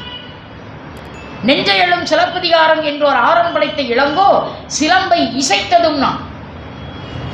வள்ளுவன் தன்னை உலகிற்கு தந்து வான்புகழ் கொண்ட தமிழகம், இந்த தமிழகத்துக்கு இந்த பெருமையை கொடுத்த வள்ளுவன் திருக்குறளை இயற்றியதும் நான். ஒன்று இயற்றியது, ஒன்று இசைத்தது. கம்பன் மட்டும் வாழ்ந்தது நான். இயற்றது என்பது வேறு, இசைத்தது என்பது வேறு, வாழ்ந்தது என்பது வேறு. காரணம், குரக்கனையும் அரக்கனையும் சகோதரனாக பார்க்கக்கூடிய பாவத்தை கொண்ட ராமன் இந்த உலகத்திற்கு வந்ததனால் இந்த உலகத்தில் மனிதநேயம் வளர்க்கப்படும் என்பதை கம்பன் மறைமுகமாக சொன்னான். அதுதான் ராமவதார கதை என்று கம்பன் மானுடத்தை பாடியதால் பாரதி கம்பனை முதலில் வைத்தான். மனிதம்தான் இந்த உலகத்தில் புனிதம் என்பதை உணர்ந்த பாரதி கம்பனை முதலில் வைத்தான். அதனால்தான் இது கம்பன் பிறந்த தமிழகம் என்று முதலில் வைத்துவிட்டு இளங்கோவையும் வள்ளுவரையும் பின்னால் வைத்தான் பாரதி என்பதை நாம் எண்ணி பார்க்கலாம். ஆக பாரதி வாழ்ந்த காலம் 1882 சின்னசாமி ஐயருக்கும் லக்குமி அம்மாளுக்கும் இரட்டை பிரசவம் நடந்தது. ஒன்று பாரதி, மற்றொன்று தமிழ். ஒன்று பாரதி, மற்றொன்று தமிழ். இந்த இரட்டை பிரசவத்தில் பண்டிதர்கள் கடத்தி சென்ற பைந்தமிழை கண்டுபிடித்து கொண்டு வந்து கொடுத்த காவல் நிலையம் எட்டயபுரத்து எரிமலை பாரதி என்று சொன்னார் கவிஞர் வாலி. ஒரு கவிதைக்கு எது அழகு என்று நான் வாலியிடத்திலே கேட்டேன். வாலி சொன்னார், கவிதையின் வலிமை அதன் எளிமை என்றார். கவிதையின் வலிமை அதன் எளிமை என்றார். அதனால்தான் கண்ணதாசன் உலக மக்கள் போற்றக்கூடிய உன்னத கவிஞனாக மாறினார். வாசல்தோறும் வேதனை இருக்கும், வாழ்க்கை என்றால் 1000 இருக்கும். இதை விட லாஜிக் யார் சொல்ல முடியும்? வாழ்க்கை என்றால் 1000 இருக்கும், வாசல்தோறும் வேதனை இருக்கும். எது வந்த போதும் அதை தாங்கும் உள்ளம் இறைவன் கொடுத்திருக்கானே. எவ்வளவு பெரிய வாழ்க்கை தத்துவத்தை வீதி வரை மனைவி, காடு வரை பிள்ளை, கடைசி வரை யாரோ என்ற வாழ்க்கை தத்துவத்தை எப்படி என்றும் தமிழாக லாஜிக், லைஃப் லாஜிக், இதை எப்படி பாட முடிந்தது கண்ணதாசால் என்று எண்ணிப்பார்கள். அது மிக மிக முக்கியம். ஆக ஓலைச்சுவடியில் இருந்த தமிழ் அச்சுத்தமிழாக மாறி, கணிப்பொறி தமிழாக மாறி, இன்றைக்கு டிஜிட்டல் தமிழ் என்று சொல்லப்படக்கூடிய மின் இணைய தமிழாக மாறி, இணையத்தமிழாக மாறி, இயற்தமிழ், இசைத்தமிழ், நாடகத்தமிழ் என்று இருந்த தமிழ் அறிவியல் தமிழாக மாறி, அதற்கு பிறகு தமிழ் மொழிபெயர்ப்பு தமிழாக மாறி, அதற்கு பிறகு தமிழ் பயணத் தமிழாக மாறி, அதற்கு பிறகு தமிழ் இன்றைக்கு அலைகடலுக்கு அப்பால் மின் இதழ் தமிழாக மாறிவிட்டது. மின் இதழ் இன்றைக்கு யாரும் புத்தகம் போட முடியலன்னு கவலைப்பட வேணாம். தமிழ் வாத்தியாரெல்லாம் ஒரு காலத்தில் புத்தகத்தை போட்டு வீட்டில் வச்சுட்டு படாத பாடுபட்டாங்க. சில வாத்தியாரெல்லாம் அதிலே கடன் வாங்கி இறந்தே போனார். சில தமிழாசிரியர் புத்தகம் போட்டதாலேயே மாண்டு போனார். சில தமிழாசிரியர்கள் புத்தகத்தை கடன் வாங்கி போட்டுவிட்டு கடனை மனைவி தலையிலும் மகன் தலையிலும் வைத்து விட்டு மாண்டு போனார். எவ்வளவோ தமிழாசிரியர்கள் வேதனையில், சோதனையில் வெந்து நொந்து நைந்து போனார்கள். அந்த காலம் மாறிப்போய் இன்றைக்கு இ புக், இ லேர்னிங் என்று வந்துவிட்டது. இதுதான் என்றும் தமிழ். இ புக் என்று வந்துவிட்டது. இந்த இ புக் யாரின் மேல் இந்த பிரிண்டிங் பற்றி கவலையே படவன் அப்படி வந்துருச்சு. ஆனால் நான் இதற்கு நேர்மாறான சிந்தனை உடையவன்.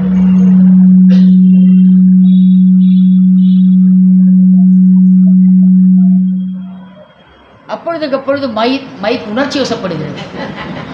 காரணம், தமிழ் இட்ஸ் எமோஷனல் லாங்குவேஜ் இல்லையா? தனிநாயக அடிகள் அழகாக சொன்னார். உலகத் தமிழர்களை ஒன்றுபடுத்துவதற்காக இலங்கையில் பிறந்த தனிநாயக அடிகள் கிறித்தவர், கத்தோலிக்க மதத்தை சார்ந்தவர். அழகாக சொன்னார், வணிகத்தின் மொழி ஆங்கிலம், சட்டத்தின் மொழி கிரேக்கம், இசையின் மொழி இத்தாலி, தூதின் மொழி பிரெஞ்சு, தெய்வத்தின் மொழி தமிழ் என்று தனிநாயக அடிகள் அருமையாக சொன்னார்.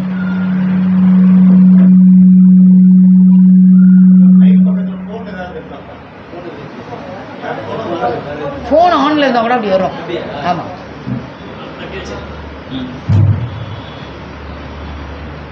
ஆக இப்படிப்பட்ட ஒரு தமிழ் நிலையை இன்றைக்கு இ-புக் லேர்னிங் என்று நாம் மாற்றி அமைத்து விட்டோம்.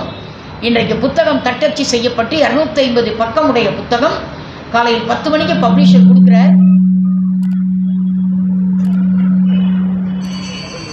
12 மணி 1 மணிக்கெல்லாம் புத்தகம் 250 பக்கம் வாட்ஸ்அப்பில் வந்துடுச்சு. வாட்ஸ்அப்பில் வந்த புத்தகத்தை வாட்ஸ்அப்பில் 250 பக்கம் படிக்கவே முடியாது. உடனே நம்ம கடைக்கு போய் அதை பிரிண்ட் அவுட் எடுக்கணும். பிரிண்ட் அவுட் எடுத்து கையில் அப்படி கொண்டு வந்தால் தான் படிக்க முடியும், எல்லாம் படிக்க முடியாது. ஏன் தெரியுமா?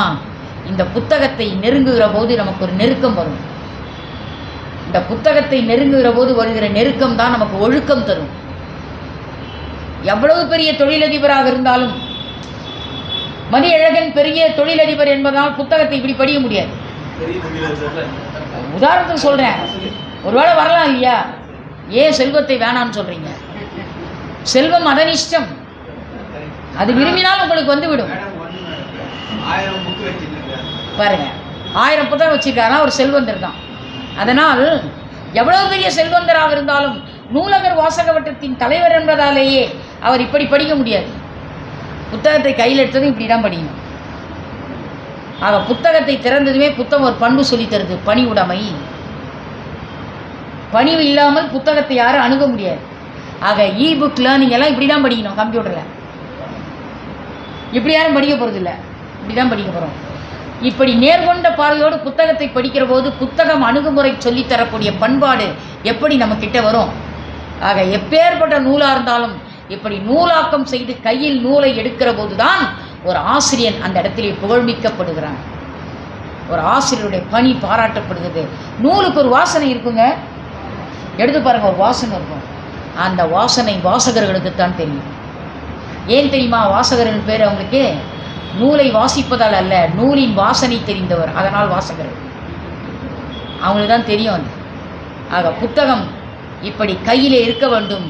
இன்றைக்கு தமிழ் இ-புக் லேர்னிங்காக வளர்ந்து விட்டாலும், மின் இதழ் புத்தகமாக வந்து விட்டாலும், பழைய புத்தகம் அச்சு புத்தகம் போல் கையிலிருந்து மெய்ப்புக் பணி பார்த்தால்தான் புத்தகத்தை நாம் நன்றாக உணர முடியும்.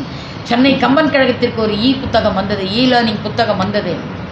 இதை வாசித்து இதற்கு தீர்ப்பு தர வேண்டும், நல்ல நூல் என்ற மதிப்பீடு தர வேண்டும் என்று கொடுத்தார்கள். அந்த இ-புக்கை நான் பிரிண்ட் அவுட் எடுத்து படித்தபோது 1142 பிழை இருந்தது.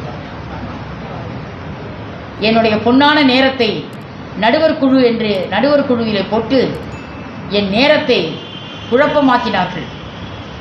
அந்த புத்தகத்தை வாசிப்பதற்கு 30 நாட்கள் ஆகியது. 1130 தவறுகள் அதில் இருந்தது. சீதை என்ற சொல் கூட சிதை என்று இருந்தது.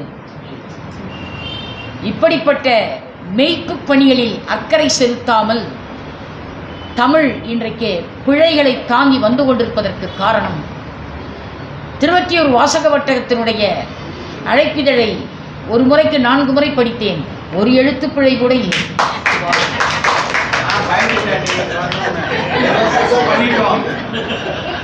ஒரு எழுத்து பிழை கூட இல்லை. அதற்காக என்னுடைய பாராட்டுக்கள். இன்றைக்கு பல்கலைக்கழகத்தில் ஒரு நாளைக்கு 25 அழைப்பிதழ் வருது. ஒரு அழைப்பிதழ் கூட ஒரு தவறு இல்லாமல் அழைப்பிதழே கிடையாது. தமிழ் பிழையோடு இருக்கிறது. எழுத்து பிழை, கருத்து பிழை, சந்தி பிழை, வார்த்தை பிழை, சொற்றொடர் பிழை. ஒருத்தர் கேட்டார், பிழையில் இத்தனை வெரைட்டி இருக்கா மேடம் கேட்டார். ஏன்னா முறையாக தமிழ் படிக்கல. முறையாக தமிழ் படிக்கணும். குலோத்துங்கம் என்ற ஒரு அற்புதமான நூலை ஐயா வீரமணி ஐயா எழுதினார். தமிழ் வளர்ச்சித் துறையில் அந்த நூல் எனக்கு போட்டிக்காக அனுப்பப்பட்ட நூல் எனக்கு நடுவர் தீர்ப்புக்காக வந்தது. நான் முதல் மதிப்பெண் கொடுத்து அனுப்பினேன் அந்த நூலுக்கு. ஆனால் பின்னால் அந்த நூலுக்கு பரிசு வரல. ஏன்னா என்னை மாதிரி இன்னொரு 3 நடுவர் வேலை செஞ்சாங்க. அந்த 3 நடுவர் அந்த குலோத்துங்கம் என்ற நூலை படித்திருப்பாரே, ஆனால் அவர் பரிசு வந்திருக்கும். அந்த 3 பேர் படிக்கலை. அதோட நான் விட்டேன்னு நினைக்கிறீங்களா? நான் பெண் நக்கீரன் விடமாட்டேன். அதனால் தமிழ் வளர்ச்சித்துறைக்கு நேராக போனேன். இயக்குனரை பார்த்தேன். எப்படி வீரமணி ஐயா புத்தகத்துக்கு பரிசு வரவில்லை என்று கேட்டேன். மற்ற 3 நடுவர்கள் கொடுத்த தீர்ப்பு, உங்கள் தீர்ப்போடு இந்த 4 நடுவர்கள் மதிப்பெண்ணை கூட்டல் செய்துதான் பண்ணுவோம். என்று சொன்னார். கூட்டலில் தவறு நேர்ந்து விட்டதா என்று கேட்டேன். அவங்க போட்ட மதிப்பெண்ணை நீங்கள் கூட்டினதுல தப்பு வந்துருச்சா, அதனால் அந்த புத்தகத்துக்கு பரிசு வரவில்லையா என்று கேட்டேன். கண்டிப்பாக நாங்கள் வீரமணி ஐயாவை வேறொரு நிகழ்ச்சியிலே பாராட்டி விடுவோம் அம்மா, நீங்கள் கவலைப்படாதீர்கள் என்று சொன்னார். ஏன் அந்த புத்தகம் பரிசளிப்பு நிதிநிலை அறிக்கையில் சேர்க்கப்படவில்லை என்று கேட்டால், நடுவர் பெருமக்களாக வருகிறவர்களுக்கு எழுத்துப்பிழை, சந்திப்பிழை, கருத்துப்பிழை, சொற்றொடர் பிழை, வாக்கியப்பிழை, இந்த பிழைகள் மிகுமிடம், பிழைகள் மிகா இடம் தெரிந்திருந்தால்தான் ஒருவர் ஒரு புத்தகத்தை தைரியமாக எடுத்து படிப்பார். அது தெரியாதனால்தான் அந்த நடுவர் கூட்டம் படிக்கவில்லை. அன்பர்களே, அன்று தமிழ் ஓலைச்சுவடியில் இருந்தது. இடைக்காலத்தில் தமிழ் அச்சுக்கலைக்கு வந்தது. தற்காலத்தில் தமிழ் கணினி பொறிக்கு வந்த பிறகு கணினியால் ஏற்படும் சிக்கல்கள் நிறைய இருக்கிறது. லை, லை, நை, இதில் எவ்வளோ சிக்கல் இருக்குது தெரியுமா? இன்னைக்கு கணிப்பொறி தமிழ் ஐயாவுக்கு தெரியும், வீரமணி ஐயாக்கு. இன்னைக்கு கண்டார் என்று ஈர் போட்டால் அந்த ஈர் ராணா போட்டு மேலே புள்ளியோடு வருது, இரு வரல. இது கணினி தமிழில் கன்னித்தமிழுக்கு நேருகிற சிக்கல்கள் இது வருது. ஆனால் தரங்கம்பாடி மணலில் தமிழ் எழுதி பழகிய ஜியு போப் அவர்கள் இந்த உலகத்தை விட்டு, ஐரோப்பிய மண்ணை விட்டு தமிழ்நாட்டுக்கு வந்தார். கிறிஸ்தவ மதத்தை பரப்புவதற்காக வந்தார். ஆனால் போகிற போது அவருக்கு தெரியாமலேயே அவர் தமிழ் பணி செய்து விட்டு போனார். அவருக்கு ஐரோப்பியாவில் கொடுக்கப்பட்ட நேரம், பாஸ்போர்ட் டைம் ஒன்லி 14 months, 14 மாதங்கள் தரங்கம்பாடியில் தங்கிவிட்டு கிறிஸ்தவ மதத்தை பரப்பிவிட்டு வா என்று அனுப்பினார் ஜியு போப். அவரை போப்பாண்டவர் அனுப்பினார். போப் அவர்கள் போப்பாண்டவர் கொடுத்த ரூலை மீறி 14 மாதம் இருக்க வேண்டியவர் 14 வருஷம் இருந்தார் தரங்கம்பாடி.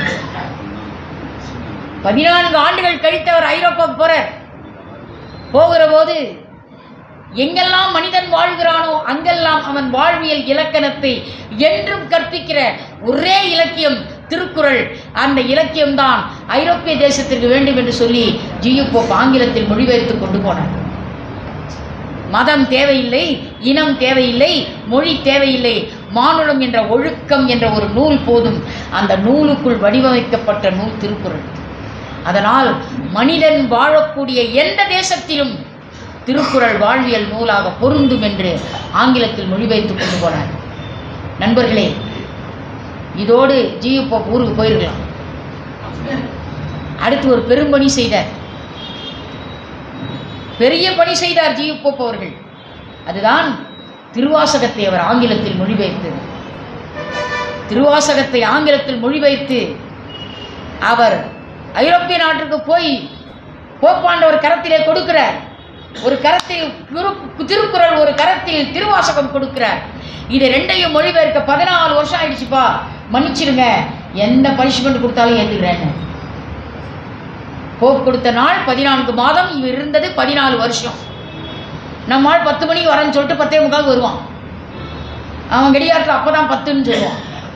அதனால தான் இப்போலாம் நாமெல்லாம் 6 மணி விழா நடத்துகிற மதியழகன் ஐயா நான் 5 மணிக்கே கூப்பிட்டு வந்துட்டேன். 6 மணிக்கு விழான்னு அவருக்கு தெரியும், தெரிஞ்சு 5 மணிக்கு கூப்பிட்டு வந்தார் பாருங்க. அதுதான் அறிவுடைமை இல்லைங்களா? அந்த அறிவுடைமையோடு கையிலே கொண்டு போய் போப் கொடுத்தார். ஒரு கையிலே திருக்குறள், ஒரு கையிலே திருவாசகம். இன்று இரவு பார்த்து விட்டு, அந்த ஊருக்கு பேர் பிரான்ஸில் ரிவேரா என்ற ஊர், ஐரோப்பாவில். அந்த ரிவேரான்ற ஊரில் இரவு 10:15 மணிக்கு தான் சூரியன் அஸ்தமனமாகும். காலையில் 6 மணிக்கு வந்துடும். பகல் அதிகமாகும், இரவு குறைவாகவும் இருக்கிற ஒரே மாநிலம் பிரெஞ்சு தேசத்தில் ரிவேரா என்ற ஊர். அதுதான் ஜியு போப் பிறந்த ஊர். அங்கே தான் போப்பாண்டவர் இருக்கிறார். அவர் என்ன பண்ணார், இரவு 10:15 மணிக்கு இவர் கரத்தில் கொண்டு வந்த நூலை அரண்மனையில் கொடுத்து விட்டு ஜியு போப் போயிட்டார். அவருக்கு அப்போவே சூரிய அஸ்தமனம் முடிந்து விட்டது, போயிட்டார். புத்தகத்தை வாங்கினவருக்கு பார்க்கிறார், இரவெல்லாம் புரட்டி பார்க்கிறார். சூரியன் அஸ்தமனமாகி அடுத்த நாள் சூரிய உதயம் வந்து விட்டது. போப் உறங்கவே இல்லை. அவர் உறக்கத்தை உறங்க விடாமல் தடுத்தது திருக்குறளும் திருவாசகமும். அடுத்த நாள் காலை 7 மணிக்கு சூரியன் வந்ததும் வந்துட்டார் போப்பாண்டவரை பார்க்க. ஜியு போப் வந்துட்டார். வந்ததும் அரண்மனைக்குள் வந்தவரை ஓடிப்போய் கட்டி அணைத்து ஆறத் தழுவி முத்தமிடுகிறார். எப்படிப்பட்ட பணியை செய்து ஐரோப்பிய தேசத்தில் வந்திருக்கிறாயப்பா, உன்னை பாராட்டுவதை தவிர வேறு எப்பணி எனக்கு கிடையாது, உனக்கு என்ன பரிசாக தரட்டும். நம்மளை கேட்டிருந்தா என்ன சொல்லியிருப்போம்? ஐரோப்பாவில் பாதி ஊர் எழுதி விடுன்னு கேட்டிருப்போம் இல்லையா? எந்த பொருள் மீதும் ஆசை இல்லாத போப் சொன்னார், நான் இறந்த பிறகு என் கல்லறையில் இவன் தமிழ் மாணவன் என்று எழுதுங்கள். அது போதும் எனக்கு, இந்த ரெகக்னேஷன் எனக்கு போதும். நான் இறந்த பிறகு என் கல்லறையில் இவன் தமிழ் மாணவன் என்று தமிழில் எழுதுங்கள். நான் பிரான்ஸ் சென்றபோது, ரிவேரா மாநிலத்துக்கு சென்றபோது இந்த ஊரிலே எதை சுற்றி பார்க்க வேண்டும் என்று கேட்டார்கள். நான் சொன்னேன், ஜியு போப்பின் கல்லறையை பார்க்க வேண்டும், அதிலே தமிழில் எழுதப்பட்டிருக்கிறதாமே, இங்கே தமிழ் மாணவன் உறங்குகிறான் என்று, அதை பார்க்க ஆசைப்படுகிறேன் என்று சொன்னேன். என்னை அவர்கள் அழைத்து கொண்டு போன போது அந்த கல்லறையை பார்த்து தேம்பி தேம்பி அழுதேன்.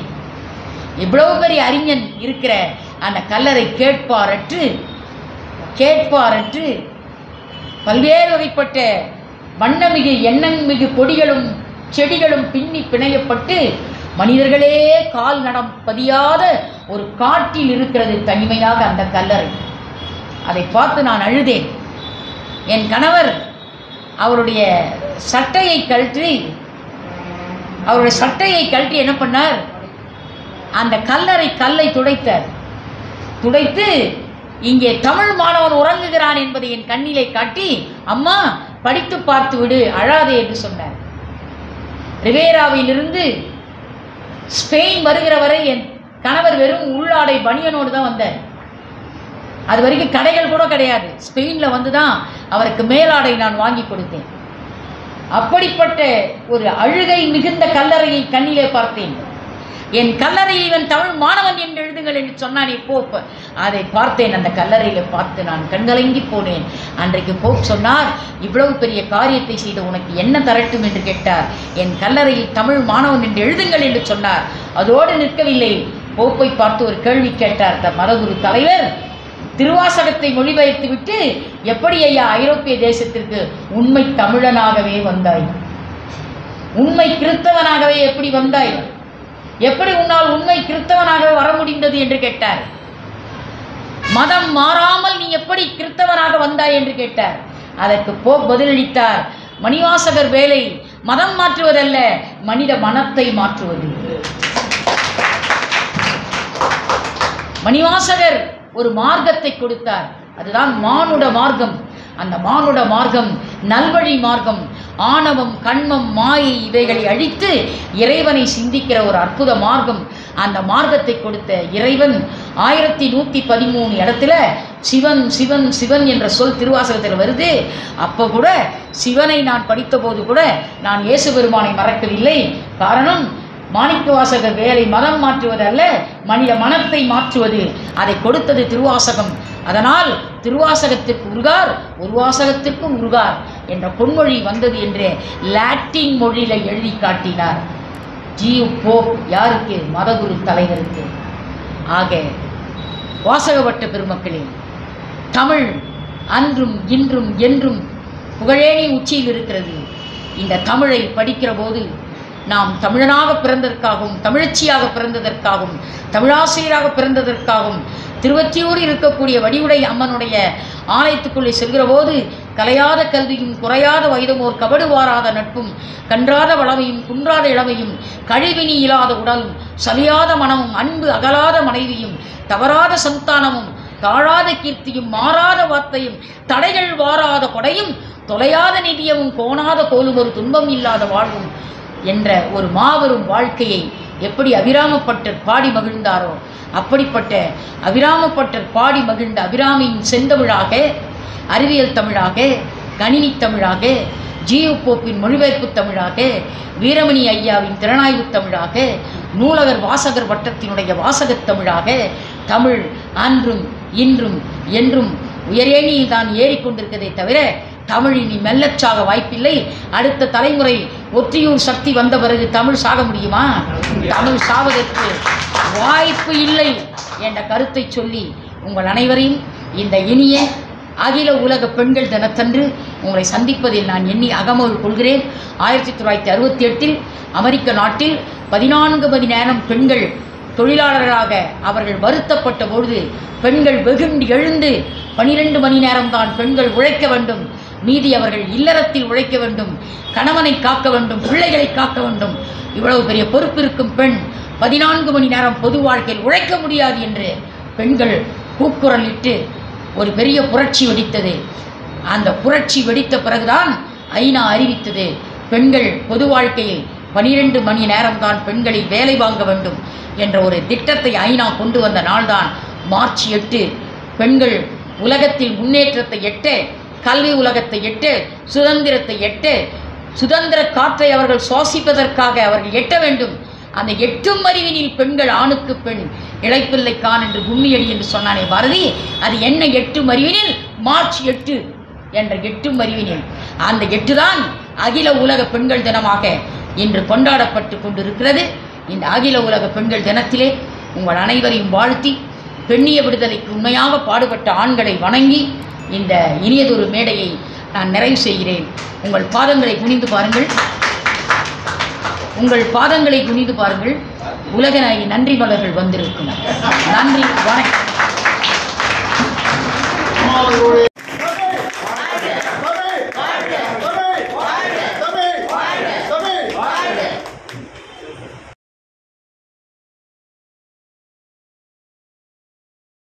இந்த சமூகத்தில் பெண்கள் முன்னேற்றம் பெரிய அளவில் வளர்ந்துட்டு இருக்கு. அந்த முன்னேற்றத்தையாக பாடுபட்ட நமது ஊரை சார்ந்த பெண்கள் கௌரவிக்கப்படுகிறார்கள். அதற்காக கொஞ்ச நேரம் அமர்ந்து இந்த நிகழ்ச்சியை நிறைவு செய்யும்படி கேட்டுக்கொள்கிறேன். வானிலே பறந்திடும் பறவைகள் போலவே விடுதலை பெறவே பெண்களே ஒன்றாய் கூடிடுவோம், பெண்களே ஒன்றாய் கூடிடுவோம்.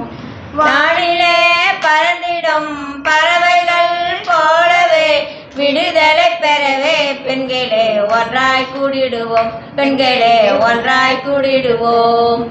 பெண்ணினத்தை எண்ணி பேசுதல் முறையோ, பேசுதல் முறையோ, பிள்ளை பெறும் கருவியாக எண்ணுதல் முறையோ, எண்ணுதல் முறையோ. பெண்கள் விடுதலை வேண்டி ஒன்று கூடுவோம், பேரியக்கம் ஒன்றையே நடத்தி காட்டுவோம். பெண்கள் விடுதலை வேண்டி ஒன்று கூடுவோம், பேரியக்கம் ஒன்றையே நடத்தி காட்டுவோம். பெண்கள் உரிமையை தேடி சம உரிமையை நாடி பெண்கள் அணி அமைத்து நாம் சங்கத்தில் சேர்ந்திடுவோம், நாம் சங்கத்தில் சேர்ந்திடுவோம். வானிலே பறந்திடும் பறவைகள் போலவே விடுதலை பெறவே பெண்களே ஒன்றாய் கூடிடுவோம், பெண்களே ஒன்றாய் கூடிடுவோம். ஆண்கள் பெண்கள் 2 பேரும் மனிதர் தானடி, மனிதர் தானடி. ஆணுக்கு நிகராக உழைக்கிறோம் அடி, உழைக்கிறோம் அடி. குறைந்த கூலி கொடுப்பது நியாயமாகுமா? கூலி உயர்வை கேட்கவே கூடுவோம் அடி. குறைந்த கூலி கொடுப்பது நியாயமாகுமா? கூலி உயர்வை கேட்கவே கூடுவோம் அடி.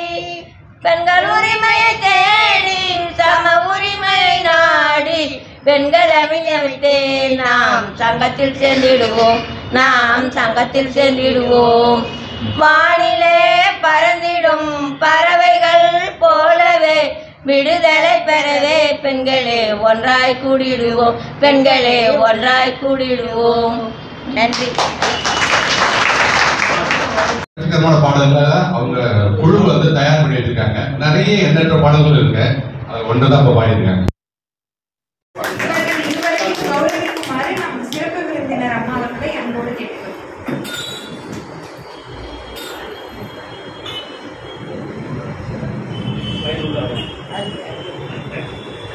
பயனுள்ள ஆடை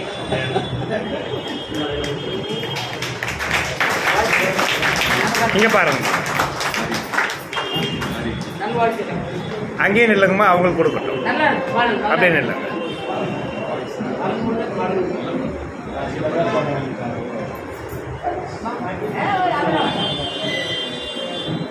எல்லாரும் இங்க பாருங்கம்மா. இப்படி பாருங்க சார் மதி சார் உள்ள உள்ளங்க. ஓகே. சிறப்பு செய்யப்படுகிறது. முதலாவதாக மணவளக்கலை மன்றத்தைச் சேர்ந்த திருமதி முத்துலட்சுமி அம்மா அவர்கள்.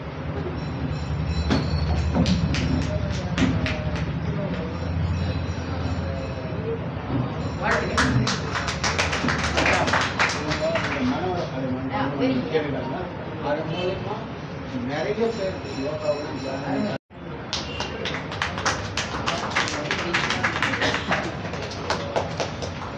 அடுத்ததாக திருவொற்றியூர் தெலுங்கு பள்ளியின் அப்பர்ணா அம்மா அவர்களை அன்போடு அழைக்கிறேன்.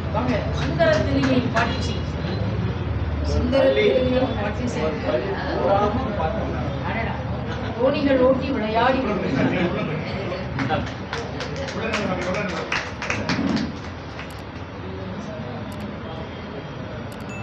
அடுத்ததாக தமிழ்நாடு அறிவியல் இயக்கத்தைச் சேர்ந்த நம் வழக்கறிஞர் திருமதி காஞ்சனா அம்மா அவர்களை அன்போடு அழைக்கிறேன். ஒவ்வொரு நாலஞ்சு பள்ளிக்கு போயிட்டு அறிவியல் சம்பந்தமான கேள்விப்பதில் அதுக்கான விடைகளை இந்த இயக்கத்தை சேர்ந்தவர்கள் அதுக்கு முன்னோடி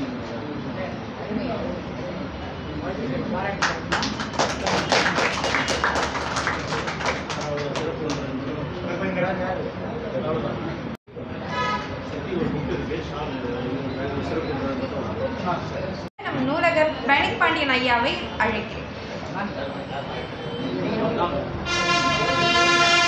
நாங்கள் எப்பொழுதும் மதிக்கின்ற எங்கள் தமிழ் சிந்தனையாளர் தமிழ் பேரறிஞர் ஐயா திரு வீரமணி ஐயா அவர்கள் கரத்தில் கொடுத்து நான் தலைவரிடத்தில் தர ஆசைப்படுகிறேன். மாணவர்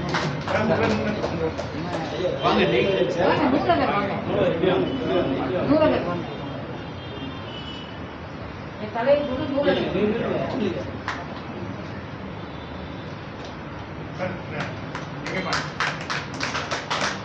கைத்தட்டுங்க. 8 வருஷம் ஆச்சுக்க உரை எழுதுங்க.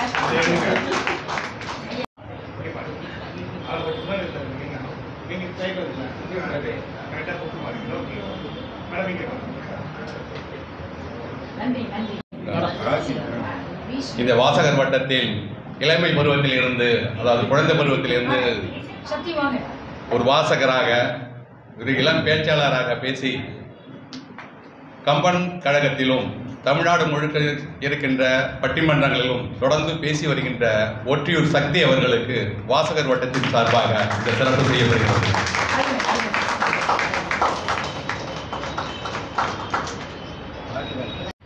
நாவுக்கரசரின் பாடலோடு தொடங்கி நூல்களை அகத்தே வைக்க வேண்டும், அது அடுக்கி வைப்பதற்காக அல்ல என்று, அந்த நூல்களை படித்தால்தான் நம் அகம் செம்மைப்படும் என்ற அழகிய கருத்தை நம்மோடு பகிர்ந்து கொண்ட சிறப்பு விருந்தினர் அவர்களுக்கு சிறப்பு சேர்க்கப்படுகிறது.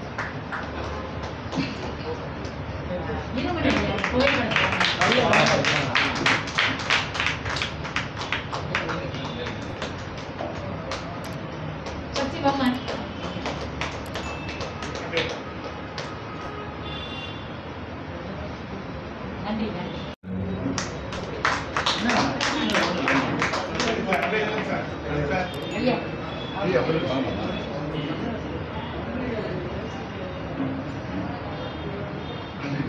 நன்றியுரை வழங்க கிறிஸ்டினா அம்மா அவர்களை அன்போடு அழைக்கிறேன்.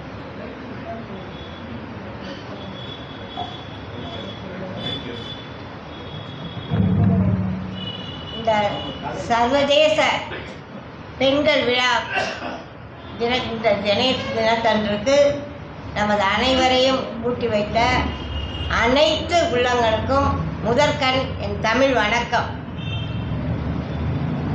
91வது திருவொற்றியூர் கிளை நூலக வாசகர் வட்டத்தின் சிந்தனை சாரலுக்கு நம்மை அறிமுகப்படுத்தி வைத்த அம்மையார் திருமிகு உலகநாயகி பழனியம்மாள் அவர்களை அறிமுகப்படுத்துவதற்காக முதலில் அதை அறிமுகப்படுத்திய அனைத்து உள்ளங்களுக்கும் தேடி தேடி இந்த நாளில் ஒரு பெண் தான் வர வேண்டும், ஒரு பெண்ணுக்கு எவ்வளவு சக்தி இருக்கிறது, பெண் என்றால் சக்தி, நமது திருவொற்றியூர் சக்தி.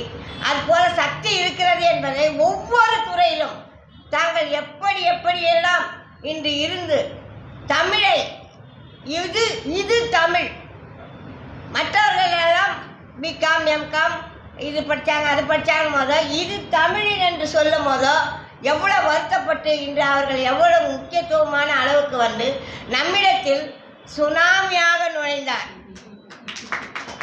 சுனாமி வந்து அழிவை ஏற்படுத்திவிட்டது. ஆனால் இந்த சுனாமி இது சுனாமியாக வரவில்லை.